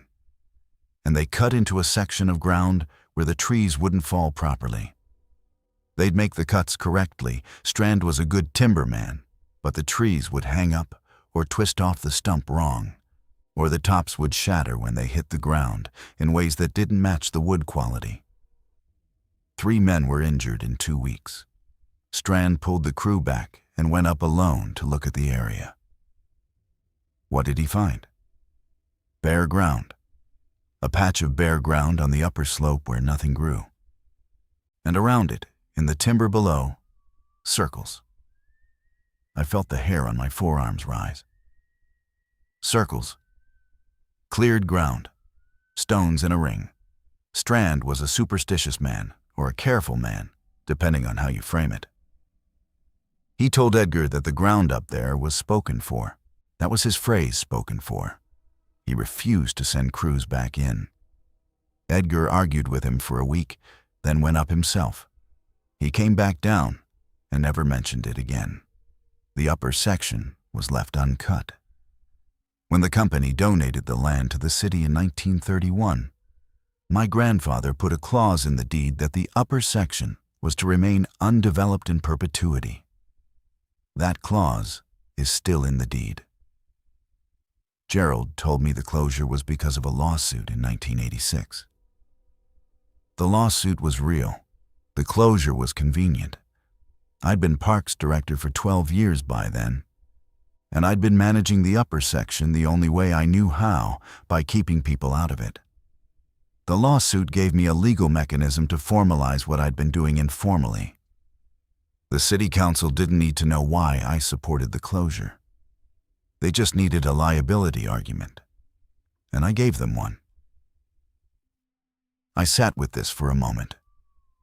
Dale was describing a multi-generational knowledge transfer great-grandfather to father to son about something in the upper section of the municipal forest that the family had been quietly managing for over a century. The clearings were not new. They were periodic, and the Cadden family had known about them since 1909. You said they're not always there. What does that mean? They come and go. My father first showed them to me in 1942, when I was 17. There were 5 circles on the slope that summer. By the following spring, they were gone. The soil had filled back in, vegetation was growing, the stones were buried or scattered. You'd never know anything had been there. Then, in 1951, I went up again and found 2 new ones, different locations. They lasted about a year and then faded. In 1967, 4 circles. 1979, 2. 1996, 3. Each time they appear, they persist for a period weeks, months, sometimes over a year, and then they gradually reabsorb into the forest floor. And the bare patch above. Dale's expression changed. The measured calm shifted slightly, and I saw something beneath it that I recognized as a deeper order of caution. That's been there since my grandfather's time. Strand described it. My father measured it in the 1940s at about 20 feet across. When I measured it in 1996, it was roughly 35 feet. It's been growing for a century. Growing. Slowly. A few inches per year, maybe less. The surrounding trees at the edge eventually die. They don't fall. They just stop. Stop growing, stop putting out needles, stop. They stand dead for a few years, then the wind takes them. The bare ground advances behind them. I thought about Ryan's observation. 30 feet in 2003, 50 feet now, in 2006. That was faster than a few inches per year. That was feet per year. Mr. Caden, Ryan Cortland estimated the bare patch at about 30 feet in 2003 and roughly 50 feet 3 days ago. That's a significant acceleration. Dale set his coffee down. His jaw tightened almost imperceptibly. How many circles did you say? 6. In 1996, there were 3 circles, and the bare patch was 35 feet. Before that, the most circles anyone recorded was 5. That was 1942. The bare patch was about 25 feet then. He looked at me. There's a relationship. More circles, faster expansion. My father suspected it. I believe it. What kind of relationship? I don't know. My father thought the circles were access points, places where whatever is in that ground reaches the surface. The stones were always there when the circles appeared. He never saw anyone place them. Neither did I. The room was very quiet. The wood stove ticked. You're telling me no one places the stones. I'm telling you that in 4 generations, no member of my family has ever seen a person near those circles. My grandfather posted men to watch in 1912. They saw nothing. My father camped up there alone in 1943 and 1944. Multiple nights, different seasons. He never saw anyone approach. I spent 3 nights on that slope in 1996 with a spotlight and a camera. Nothing. I saw a glow, I said. Monday night and again on the camera Thursday. Faint luminosity from the clearing surface centered on the stones. Approximately 11:30 p.m., lasting about 11 minutes. Dale nodded slowly. My father described the same thing. He called it the breathing. He said the ground would glow and then go dark, like something underneath was exhaling light. I pulled out my notebook and showed him the temperature measurements. He studied them carefully, running his finger down the columns. You measured this with instruments. Standard soil thermometer. 10-degree differential between inside and outside the circles. The center stone at the new clearing was radiating heat I could feel on my skin. Center stone. Dale looked up sharply. There's a center stone? At the 6th clearing, the newest one. A single larger stone placed at the geometric center. The 5 older clearings don't have one. Something moved through Dale's expression, not fear, but a recalibration. As if a variable he hadn't accounted for had just entered his calculations. There was never a center stone before, he said. Not in any account. Not in my father's notes, not in what I saw. What do you think it means? Dale didn't answer immediately. He stood and walked to the window and looked east, up the valley toward the ridge where the municipal forest climbed the slope. From his house, you could see the tree line clearly, a dark, unbroken wall of timber rising above the town.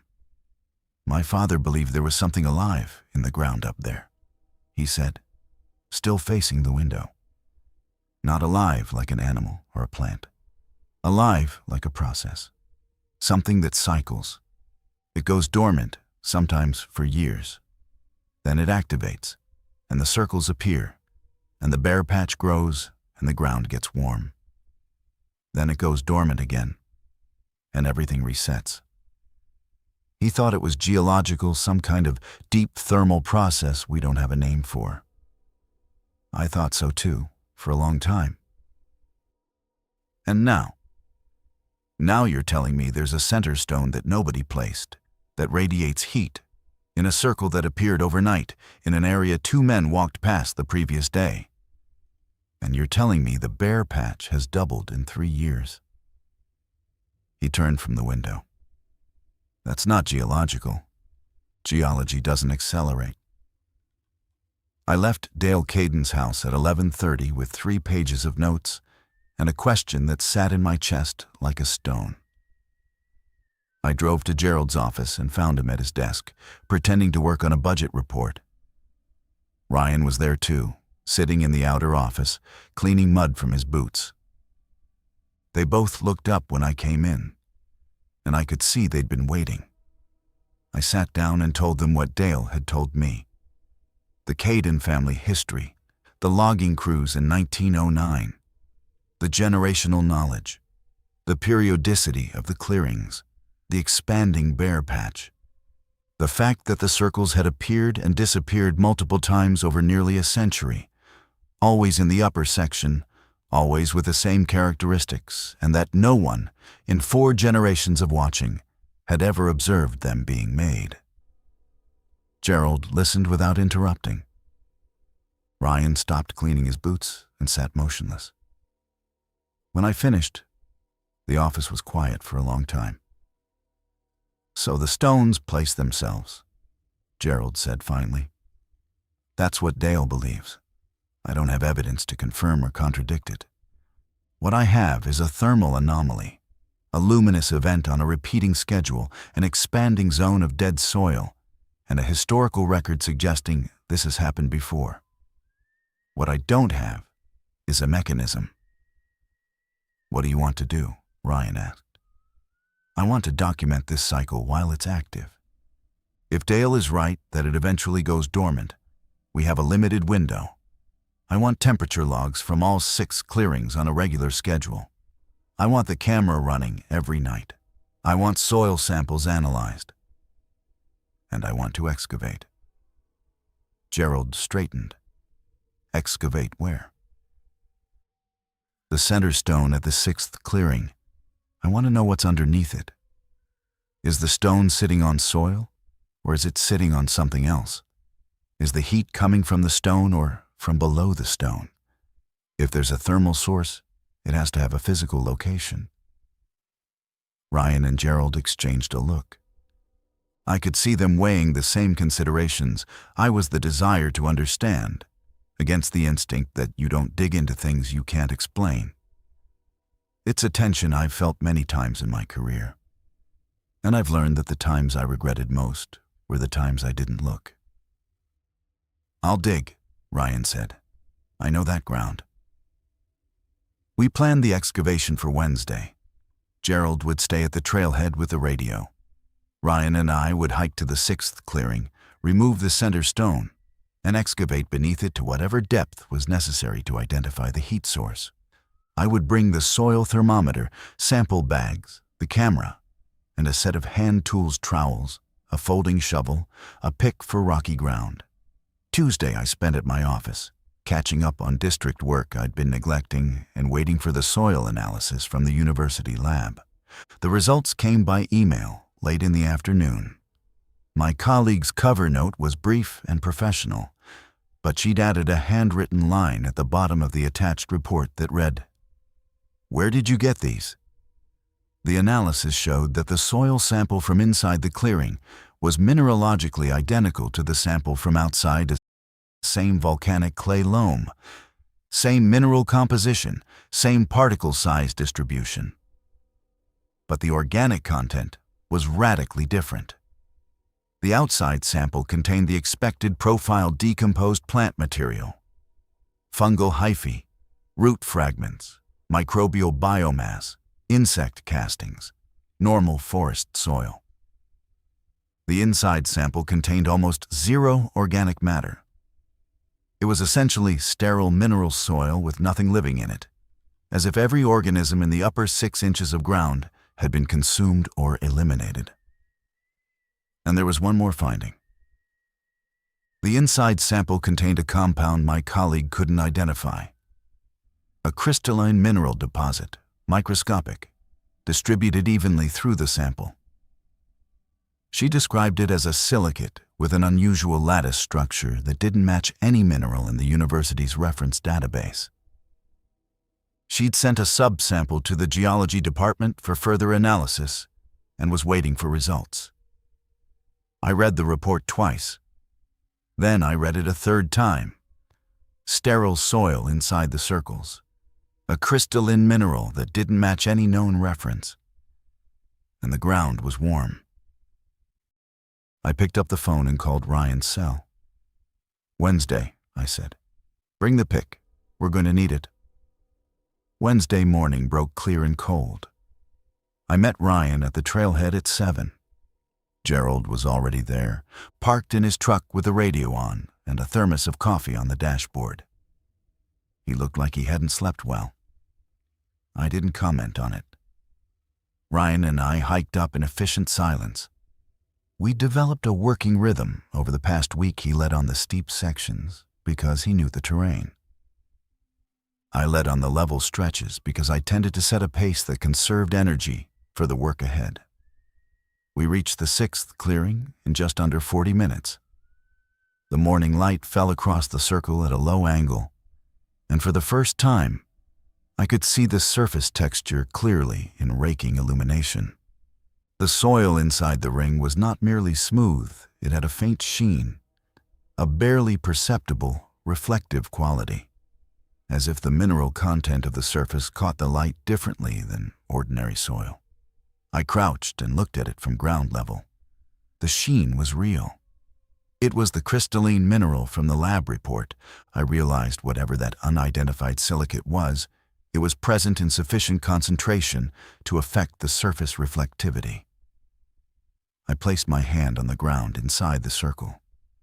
Warm, consistently warm, as it had been for a week.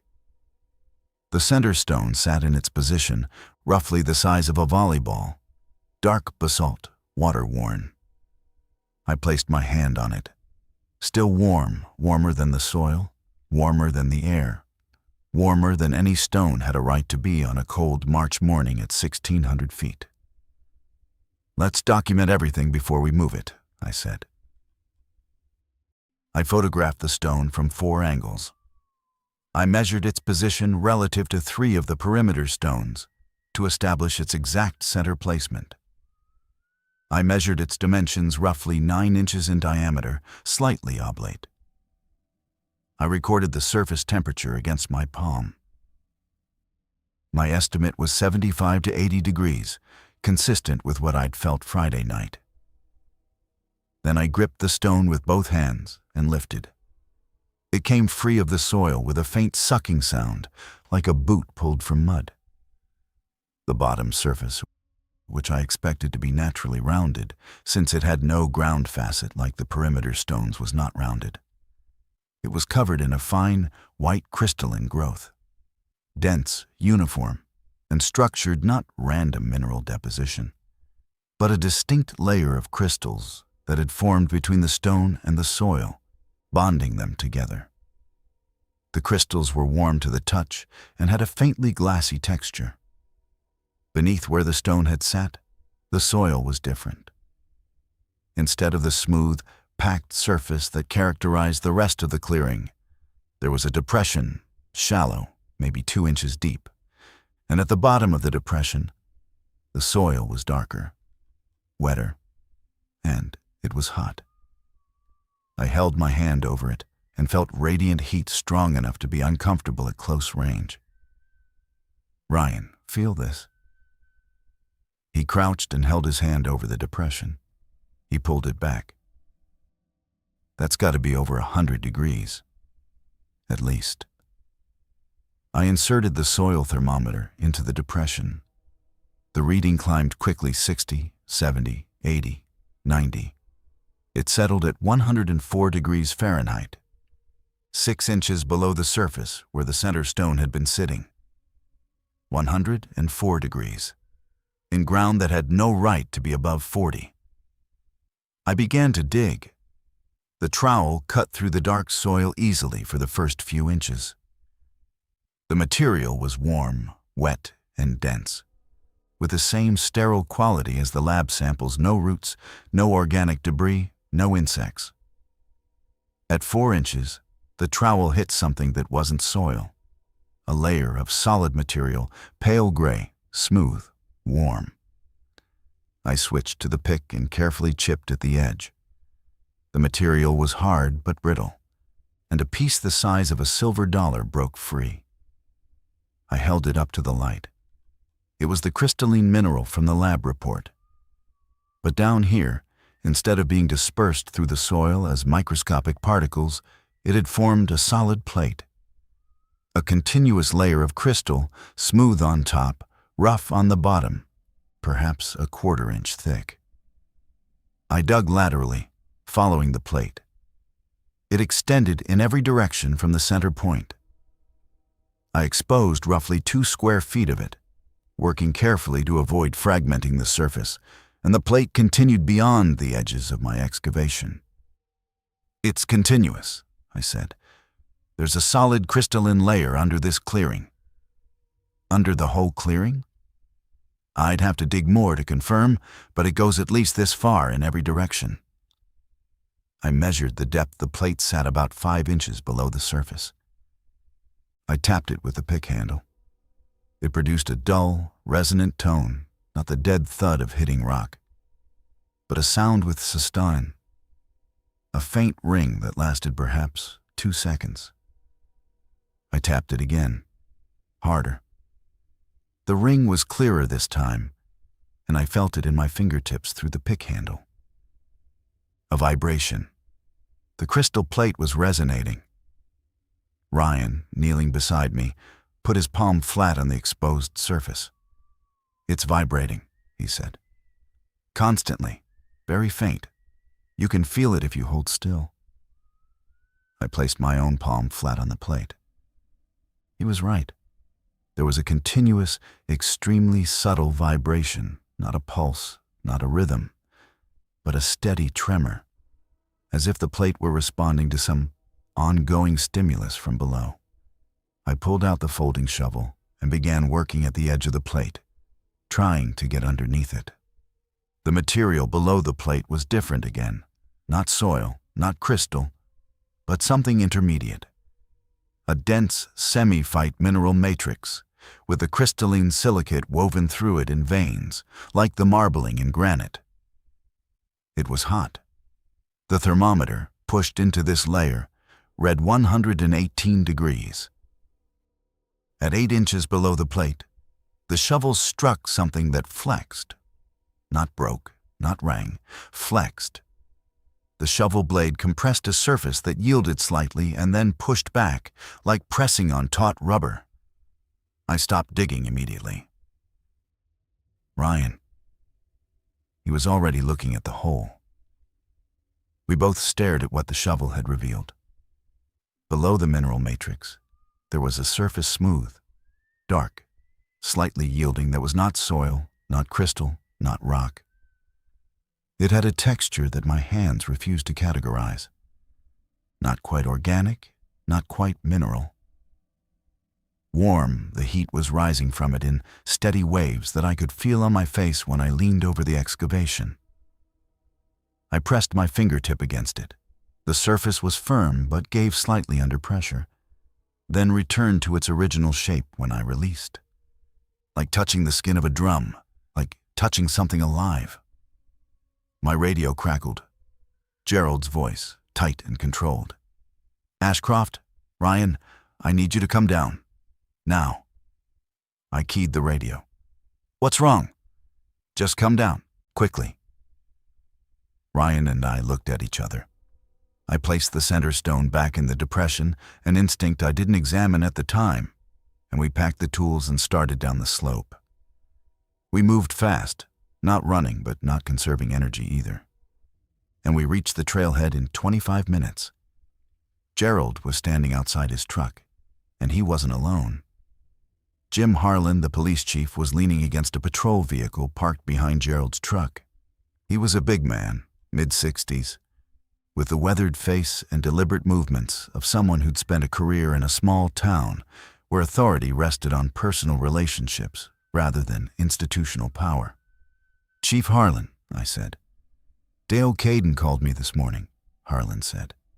His voice was even, but his eyes were doing careful work, measuring me.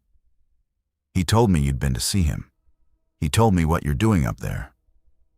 We're conducting an investigation into an anomaly on municipal land." "You're digging." I didn't deny it.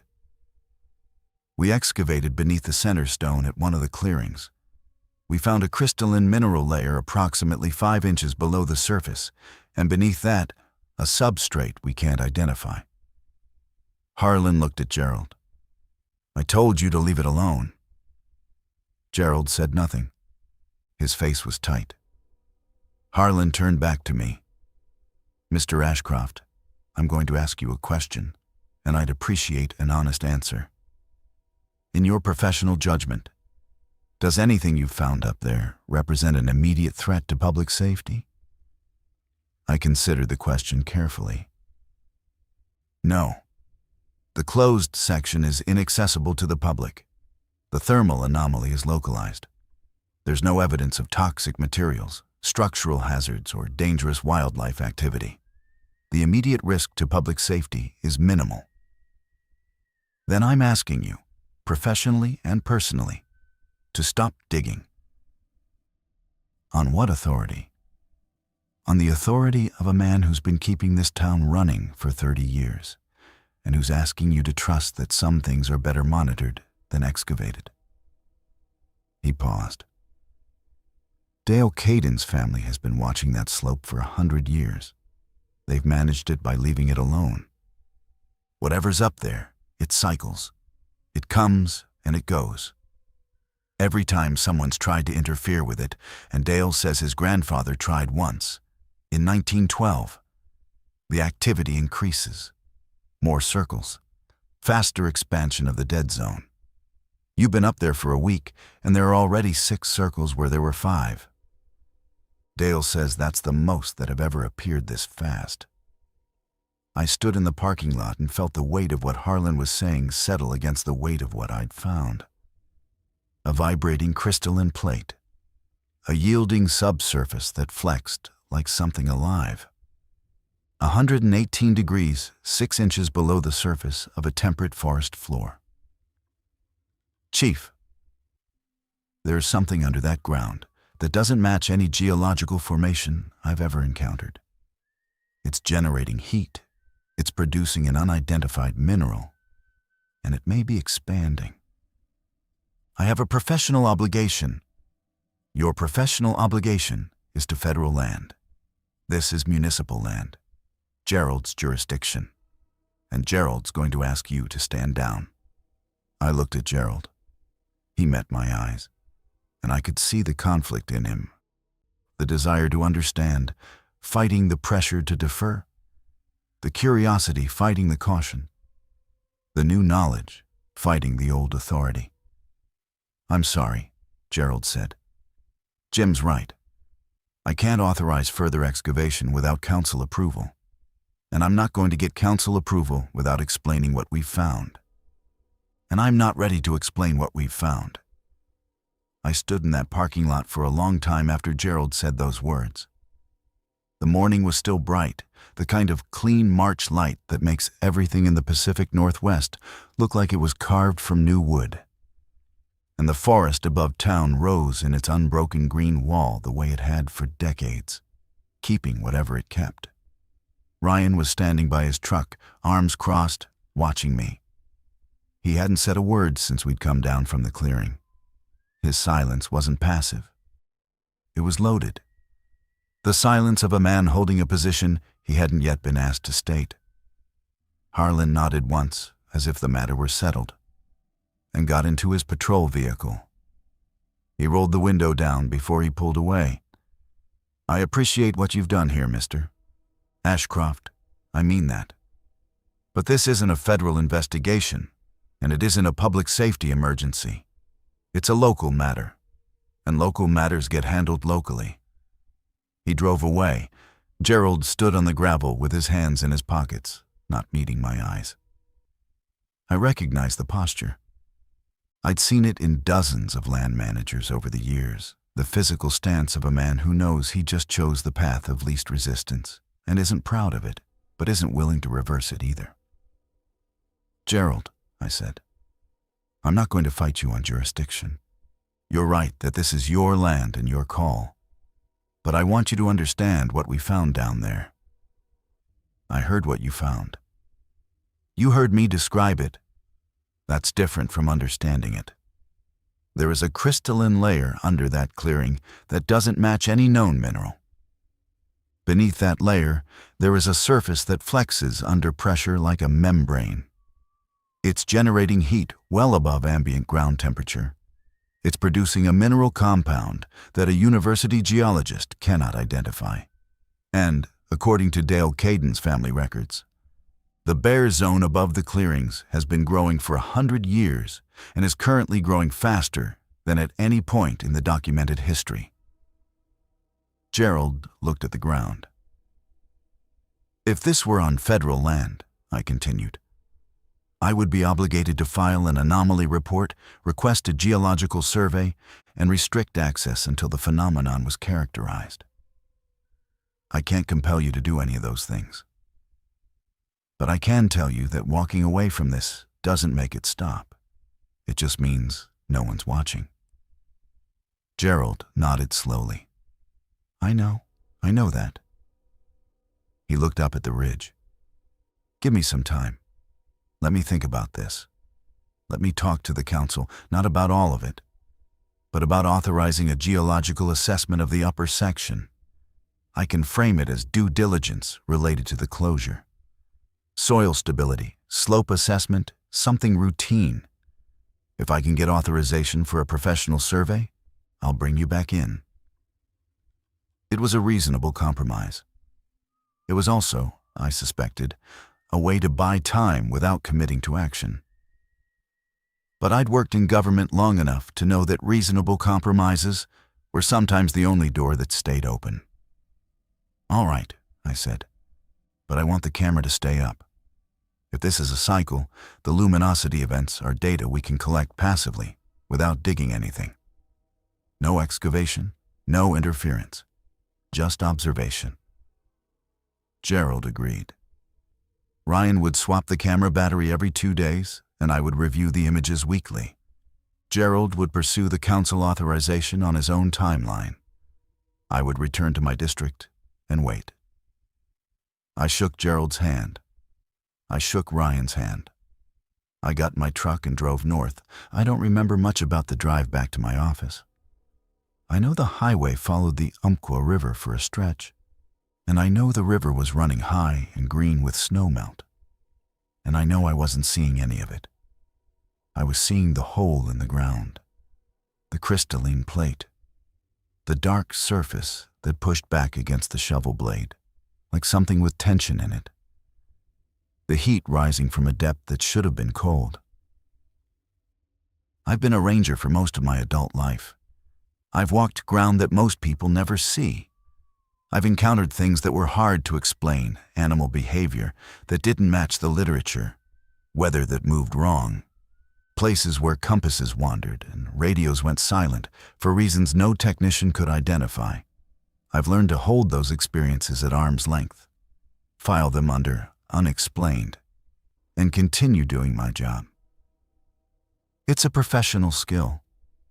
That ability to contain what you don't understand without either dismissing it or letting it consume your thinking.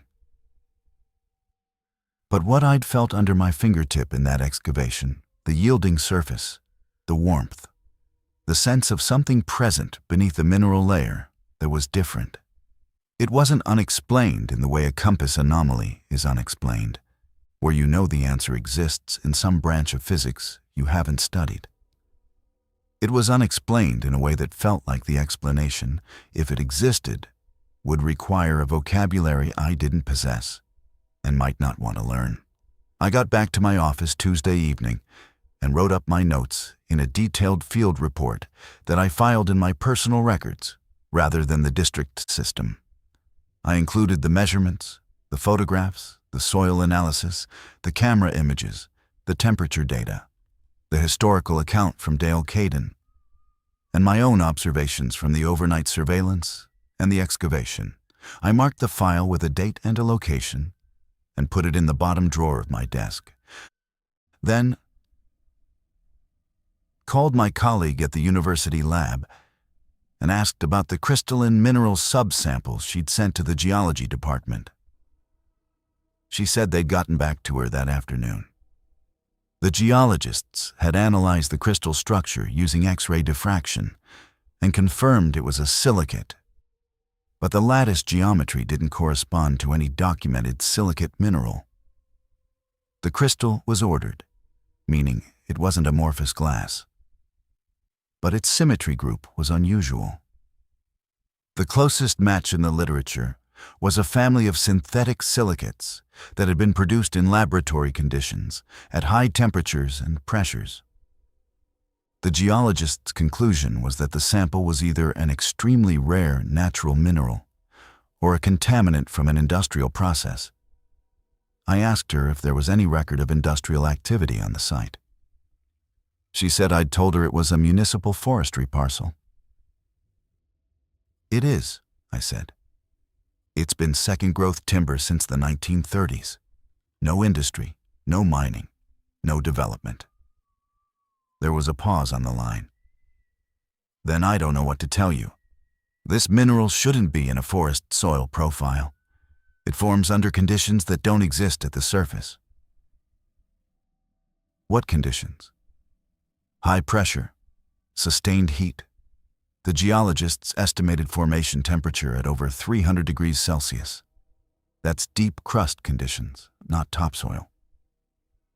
I thanked her and hung up. I sat at my desk and looked at the closed drawer where my report was filed.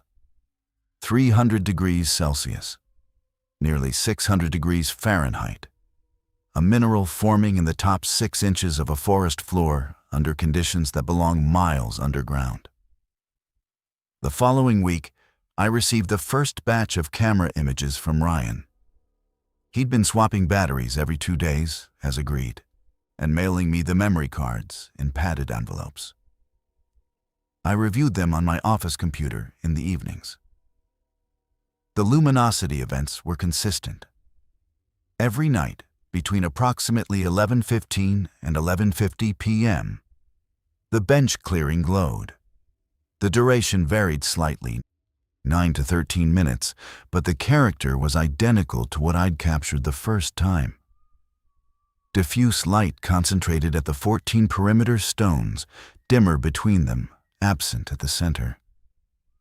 The glow appeared abruptly and vanished abruptly, with no gradual onset or fade.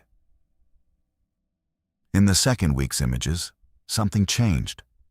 The glow was brighter. Measurably brighter, the camera's automatic exposure was compensating differently, meaning more light was reaching the sensor. And in frame 291 of the Tuesday night sequence, I could see something I hadn't seen before. A shadow. At the edge of the clearing, just inside the stone perimeter, there was a shadow cast by one of the perimeter stones. A shadow meant a light source strong enough and directional enough to create one. But the glow was supposed to be diffuse, coming from the ground itself, omnidirectional. A shadow implied that the light had developed a directional component, concentrated from a specific area of the clearing, strong enough to project a stone silhouette. I zoomed in. The shadow was cast toward the north, which meant the brighter light source was south of the stone, near the center of the clearing. The center where, at this clearing, there was no center stone, just bare ground. I called Ryan. "The bench clearing the one with the camera, it doesn't have a center stone, right?" Only the 6th clearing has one. That's right. The 5 older clearings are just the perimeter ring. I need you to check the bench clearing. Look at the center. Tell me if there's a stone there now. He called me back 2 hours later. There's a stone. I closed my eyes. Same type, he said. Same size as the one at the 6th clearing. Sitting right at the center. Warm to the touch. I didn't pick it up. I didn't touch it more than once. But it's there. And it wasn't there when I swapped the battery yesterday. Check the other 4 clearings, all of them. Call me back. He called back at dusk. His voice was different, not frightened, but compressed, as if he were speaking through a space that had gotten smaller. All of them, he said. Every clearing has a center stone now. All 6. I drove back to Harrogate the next morning. I didn't call Gerald first. I didn't call Harlan. I drove straight to the trailhead, met Ryan at the gate, and we hiked up. The forest was changing. I don't mean that metaphorically. As we climbed the logging road, I began noticing things that hadn't been present during my previous visits. The undergrowth along the road margins the salal. The Oregon grape, the sword fern, was thinning. Not dying in any obvious way, not browning or wilting, but thinning. Fewer fronds per plant, less density.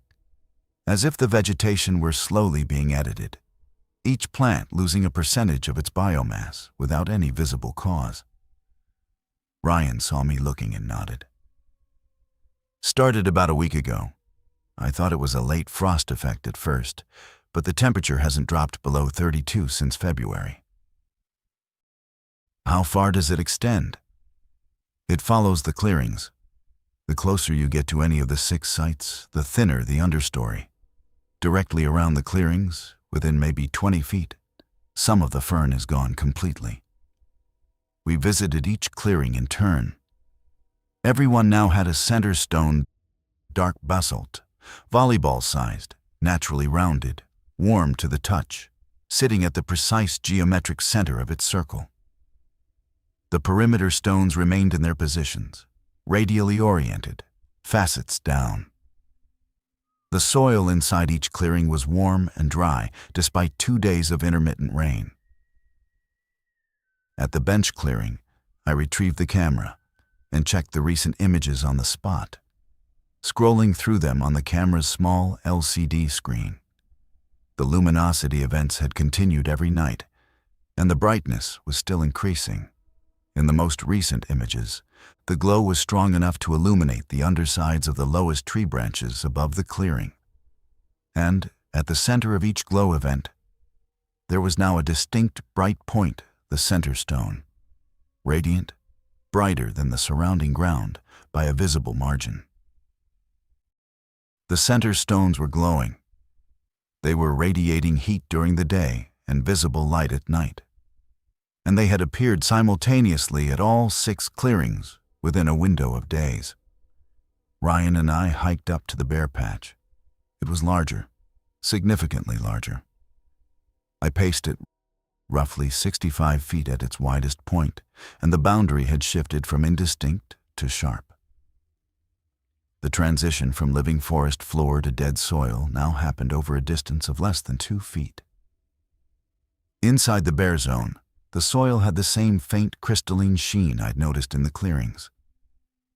I crouched and touched it. Hot, not warm hot. The ground inside the bare patch was hot enough that I pulled my hand away reflexively. I estimated the surface temperature at over 100 degrees. Steam was rising from the soil in thin, barely visible wisps where the morning air contacted the heated ground. I stood at the edge of the bare patch and looked down the slope. From here, on a clear morning, I could see the general locations of all 6 clearings below, or rather, I could see the subtle signs of them. The slightly different canopy texture where the trees around each clearing were beginning to thin, creating faint gaps in the forest's green ceiling. and I could see a seventh gap. Further down the slope, below the sixth clearing, below the logging road, closer to the maintained section of the park than any previous clearing had been. A new thinning in the canopy, a new gap forming. "Ryan, look at that." He followed my gaze. He was quiet for a long time. "That's below the road," he said. "That's in the public section." We hiked down and found the seventh clearing at 2 o'clock that afternoon. It was 150 yards below the logging road, 50 yards above the paved loop trail, in a stand of timber that visitors walked past every day. It was small, maybe 10 feet in diameter, and it was fresh. The soil was loose, the stones newly placed, the circle's boundary still ragged. No center stone yet. But it was unmistakable. 14 stones, radially oriented, facets down, bare soil inside the ring, already faintly warm, 150 yards from a public trail in Asa City Park. I stood at its edge and understood with complete clarity why Dale Caden's family had spent a century keeping people out of the upper section. The clearings were descending. The phenomenon, whatever it was moving downhill, toward town, and it was accelerating. 6 circles in the closed section over 5 weeks. A 7th now in the public area. The bare patch above expanding from 50 feet to 65 feet in less than 2 weeks. The vegetation thinning around every site. Center stones appearing simultaneously at all locations. The nightly luminosity intensifying. This was not a cycle that was going to go dormant on its own schedule. This was a cycle that was escalating. I pulled out the radio and called Gerald. I told him where we were and what we'd found. I heard him set something down on his desk, a coffee mug, maybe, or his own sense of how this was going to go. "I'm calling a meeting," I said. "You, me, Ryan, Chief Harlan, and Dale Caden. Tonight. This has moved past the point where local management and a gentleman's agreement are sufficient." Gerald didn't argue. We met at Gerald's office at 7 that evening. Gerald had set up a folding table in the main room with the topographic map spread across it. Ryan sat against the wall, still in his field clothes. Harlan arrived in civilian dress, which surprised me. I'd expected the uniform, the authority. He came in a canvas jacket and jeans, looking less like a police chief than like a man responding to a neighbor's request. Dale Caden arrived last, walking with a wooden cane he hadn't used when I'd visited his home. And when he saw the map on the table, he stopped and looked at it for a long moment before sitting down. I briefed them. All of it. The camera images showing increasing luminosity. The center stones appearing simultaneously at all 6 clearings. The vegetation thinning. The bare patch expanding from 50 to 65 feet. The surface temperature inside the bare patch exceeding 100 degrees. And the 7th clearing, below the road, inside the public section of the park. The room was quiet when I finished. Dale spoke first. "How warm is the ground at the 7th clearing?"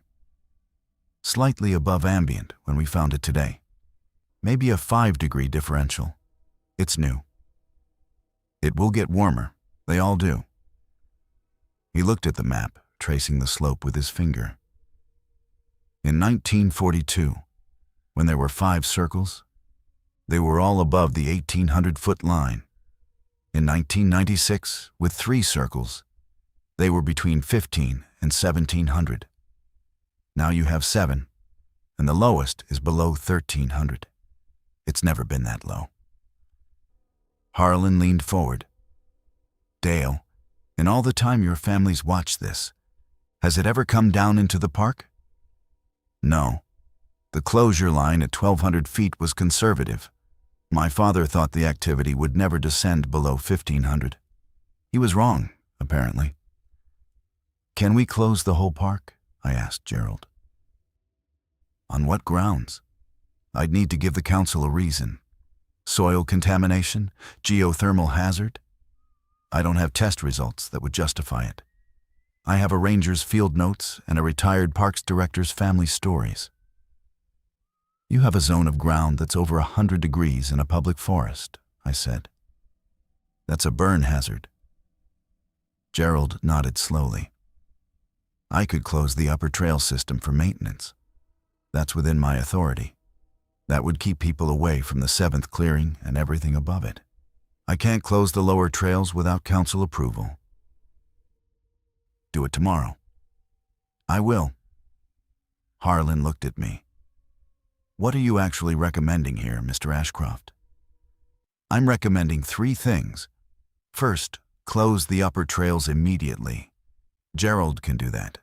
Second, contact the State Geological Survey and request an emergency assessment of the upper section. Frame it as a potential geothermal hazard.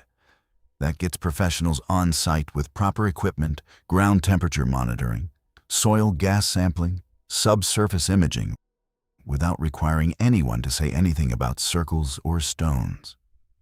Third, establish a monitoring protocol. I'll continue reviewing the camera data. Ryan continues his site checks on a regular schedule, daily if possible. We document the rate of descent, the rate of expansion at the bare patch, the temperature trend, and the vegetation impact. If this is accelerating, we need to know the rate. Dale was watching me with an expression I couldn't read. After a long silence, he said, "My grandfather tried intervention in 1912. He sent men to remove the stones and fill the circles with brush.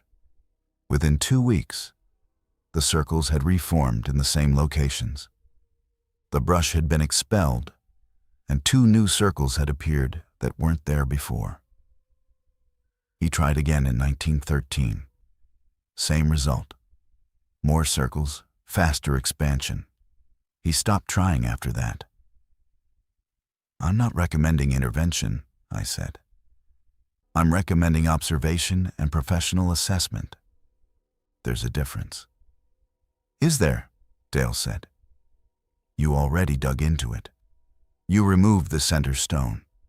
And since then, center stones have appeared at every clearing. The bare patch has grown 20 feet. The activity has descended below the road, and the nightly illumination has intensified." He paused. "I'm not blaming you.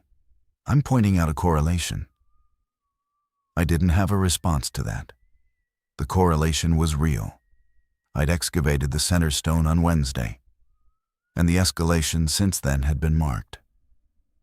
Whether the excavation had caused the acceleration, coincided with it, or had no relationship to it at all, I couldn't determine. But Dale's family had 100 years of pattern recognition, and they'd concluded that interference accelerated the cycle. The meeting ended with the agreements I'd proposed. Gerald would close the upper trails. I would contact the State Geological Survey. Ryan would monitor daily. We'd reconvene in 2 weeks. The Geological Survey couldn't send anyone for 3 weeks. Budget constraints, staffing shortages, the usual institutional friction. I pushed but couldn't move the timeline. In the interim, Ryan sent me camera cards and field notes by mail, and I reviewed them each evening at my desk. The escalation continued. By the end of the first week after the meeting, Ryan reported an 8th clearing, 200 yards south of the 7th, at approximately the same elevation, still within the area Gerald had closed, but trending toward the lower trail system. Center stone present from the first observation. By the middle of the 2nd week, the understory thinning had become visible from the paved loop trail.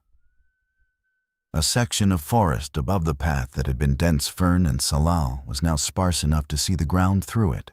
Gerald received 2 comments from regular trail users asking whether the Parks Department had done brush clearing.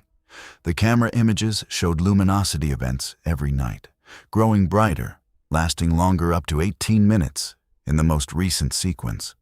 The center stone at the bench clearing was now bright enough to cast distinct shadows in multiple directions. suggesting it had become the primary light source, rather than a point within a diffuse glow. Ryan's temperature readings were climbing. The ground inside the oldest clearings was now consistently over 70 degrees. The bare patch above had reached an estimated 80 feet across and was visibly steaming on cool mornings. The surface temperature there was high enough that Ryan reported discomfort standing on it in his boots. And the creek was pulsing, not subtly, not ambiguously. Ryan reported that the Caden Creek flow now had a visible surge pattern, a rhythmic swelling and subsiding that repeated every 6 to 8 seconds and was strong enough to affect the water level by several inches at the observation point near the bench clearing. I drove down on a Friday evening, 3 days before the geological survey was scheduled to arrive. I needed to see the current state with my own eyes before I briefed the survey team. Ryan met me at the trailhead at dusk. We didn't hike up. We stood at the gate and looked uphill into the forest, and I could see it at a faint brightness in the canopy above, as if the trees on the upper slope were backlit by a light source below them. It was subtle in the fading daylight. After full dark, it would be unmistakable. We waited. The light faded. The stars came out another clear night. At 11:17, the slope above us began to glow. Not a single clearing, not a faint shimmer. The entire upper slope, from the gate to the ridgeline, was suffused with a pale, steady light that rose from the ground through the trees and turned the forest into a cathedral of illuminated trunks and dark canopy. The light was warm, in color not white, not blue, but a deep amber, like the last moment of sunset concentrated and held. It was beautiful in a way that I was not prepared for and that my professional vocabulary was not equipped to describe. The light pulsed, slowly, evenly, on a cycle that matched the creek every 6 to 8 seconds. A faint brightening and dimming, as if the slope were breathing. Ryan stood beside me with his hands at his sides, his face lit amber. And neither of us said a word. It lasted 22 minutes. Then it faded, not abruptly this time, but gradually, like embers cooling, until the forest was dark again, and the stars were the only light. We stood in silence for a long time after that. "The survey team gets here Monday," I finally said. "Yeah. They're going to want to drill, take core samples, install monitoring equipment." "I know."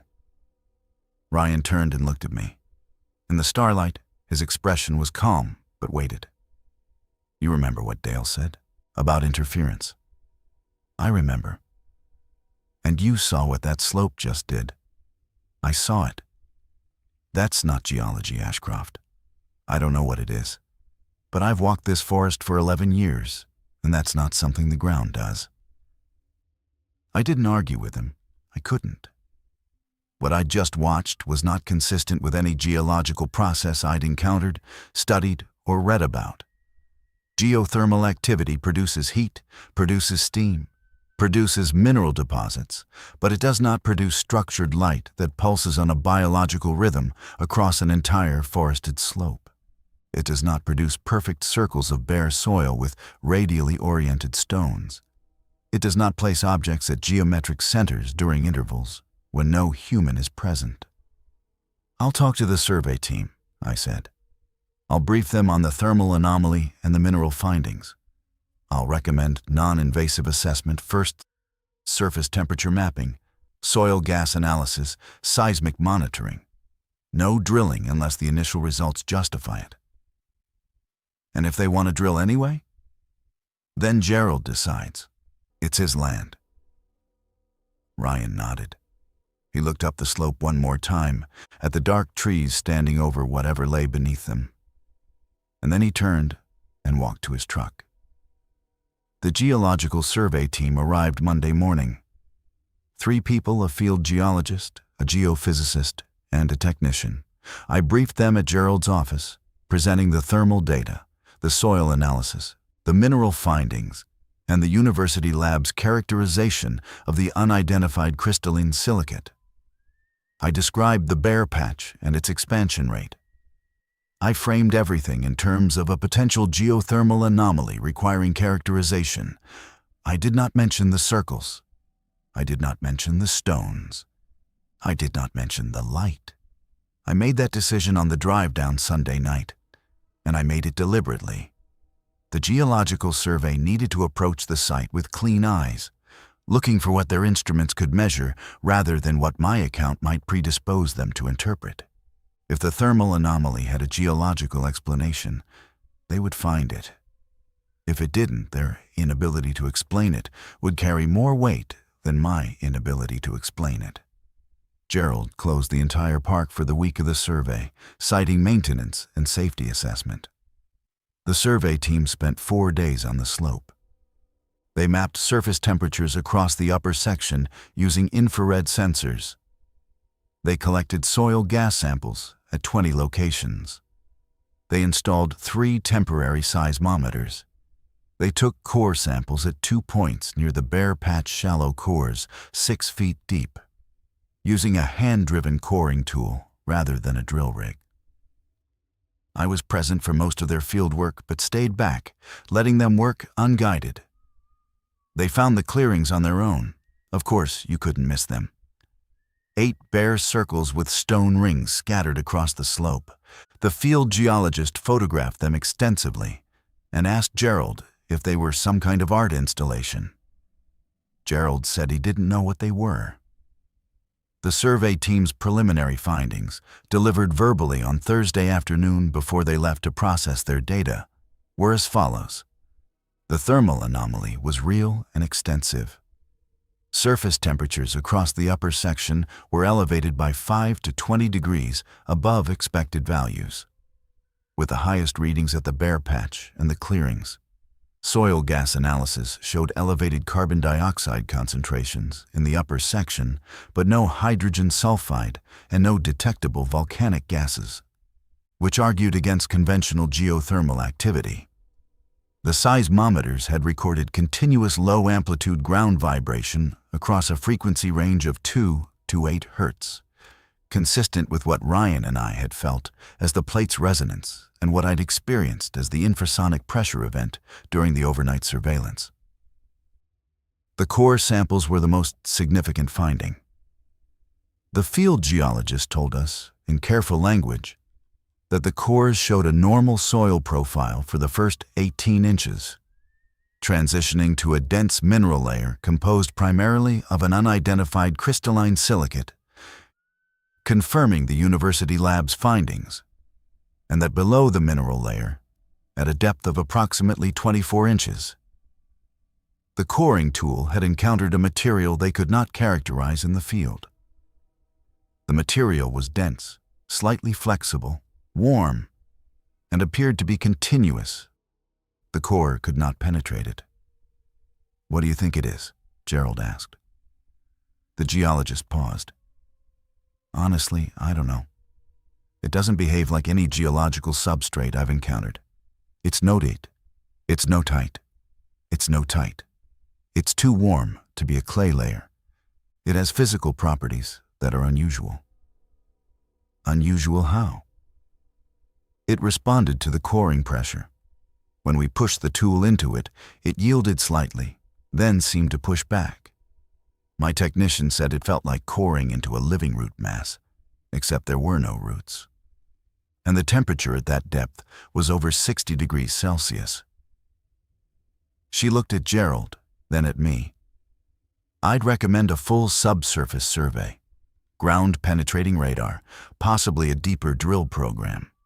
Whatever's down there, it's extensive. Both cores hit the same material at the same depth, and they were 200 meters apart.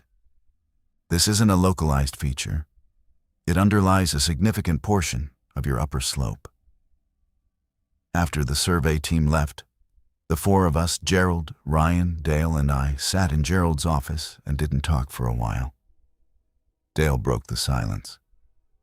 "It's under the whole slope." That's what the cores suggest, I said. It's always been under the whole slope.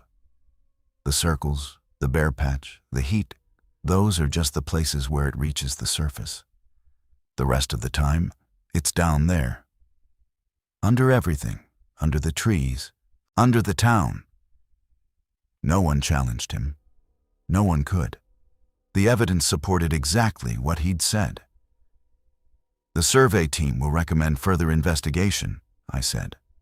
Drilling, radar, possibly excavation. Gerald, you'll need to decide how to respond. Gerald looked at Dale. The old man sat with both hands on his cane, looking at the aerial photograph of the valley on the wall, the one from the 1940s, taken when his father was still alive. When the bare patch was 25 feet across and the circles numbered 5, and the family's only strategy was patience and silence. Let it alone, Dale said. Close the upper section permanently. Let the survey data sit in a file. When the cycle ends, and it will end, the circles will fade, the heat will drop, the ground will go quiet. It always has. And if it doesn't, I asked.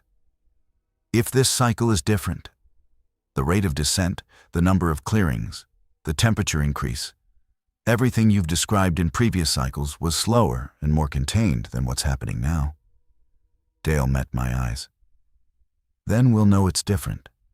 But we won't know it by drilling into it. We'll know it by watching.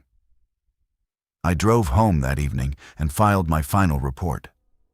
I included everything: the measurements, the photographs, the camera images, the soil analysis, the survey team's preliminary findings, Dale Caden's historical account, and my own observations. I addressed it to no one. I filed it in the same drawer as the first report. Over the following months, I monitored the situation from a distance. Ryan continued his daily checks and sent me periodic updates. Gerald closed the upper section permanently, citing the Geological Survey's recommendation for restricted access pending further assessment. The State Geological Survey's formal report, when it arrived 6 weeks later, recommended additional investigation but did not flag the site as an emergency. The thermal anomaly was characterized as atypical but not immediately hazardous, and the unidentified substrate was described as requiring further analysis. No further analysis was funded. The report went into a file at the state office. Gerald put a copy in his desk. The upper section remained closed. The cycle continued through April and May. Ryan documented 2 more clearings, 9 total, all with center stones, all with warm ground, all glowing at night in the amber pulsing light that I'd seen from the trailhead that Friday evening. The bare patch reached an estimated 90 feet. The vegetation thinning spread to within sight of the lower trail. Then, in early June, it slowed. Ryan reported that the ground temperatures at the oldest clearings had dropped. The nightly luminosity was dimmer. The creek pulsation had become irregular, losing its steady rhythm. By the end of June, 2 of the oldest clearings had begun to change, the sharp boundaries softening. A few tentative fern fronds emerging inside the circles, the stones settling deeper into the soil as if the ground were slowly reclaiming them. By August, the glow had stopped entirely. Ryan hiked the slope one night and sat in the dark for 6 hours and saw nothing. By October, only 5 of the 9 clearings were still distinguishable. The others had faded into the forest floor stones buried, soil colonized by moss and seedlings, the circles dissolving back into the ordinary texture of the woods. By December, when I drove down for a final visit, the slope was quiet. The ground temperatures were within normal range. The bare patch had stopped expanding and, Ryan thought, might have contracted slightly, though the edges were too indistinct to measure precisely. The remaining clearings were faint impressions, barely recognizable unless you knew where to look. The center stones were gone. Not removed, gone. Reabsorbed, buried, dissolved, or taken back by whatever had placed them. The perimeter stones remained, but they were half buried and cooling, their faceted undersides sealed against the soil, as if they'd been there for decades. I stood on the logging road in the December rain with Ryan beside me and looked at a hillside that appeared, to any casual observer, like ordinary second-growth Pacific Northwest forest. Wet, green, silent except for the creek and the rain and a varied thrush singing somewhere in the understory. "It cycled," Ryan said. "It cycled." Dale was right. About the cycling, yes. About it always being like this, I'm less certain. Ryan looked at me. "Why?" "Because 90 feet is bigger than 80, is bigger than 65, is bigger than 50, is bigger than 35, is bigger than 25, is bigger than 20. Every cycle, the bare patch is larger when it goes dormant than it was when it woke up. Every cycle, the clearings reach further down the slope. Every cycle, there are more of them." I paused. Dale's father measured 20 feet in the 1940s. Dale measured 35 in 1996. We measured 90 in 2006. That's not a stable cycle. That's a trend. Ryan didn't say anything. He stood in the rain, looking at the forest with the expression of a man who has become a keeper of something he didn't ask to keep. I drove back to my district that afternoon. I checked in with Ryan monthly for the next year, then quarterly, then twice a year. The slope stayed quiet. Gerald retired in 2011 and was replaced by a younger manager who inherited the closure and the geological survey file, and as far as I know, never opened either one. Dale Caden passed away in 2014. Ryan Cortland is still there. He still walks the upper section. He still checks the ground temperature with a pocket thermometer he carries in his vest. The last time I spoke to him, about 2 years ago, he told me the bare patch was holding steady at about 95 feet. No new clearings, no warmth in the soil, no light at night. But the fern around the old clearing sites has never fully grown back. The ground there remains thin and sparse, as if the soil remembers what happened on it and hasn't entirely committed to letting it go. I asked Ryan if he thought the next cycle would come.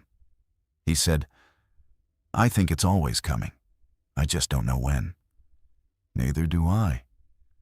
I've gone over my notes from those weeks in Harrogate more times than I can count.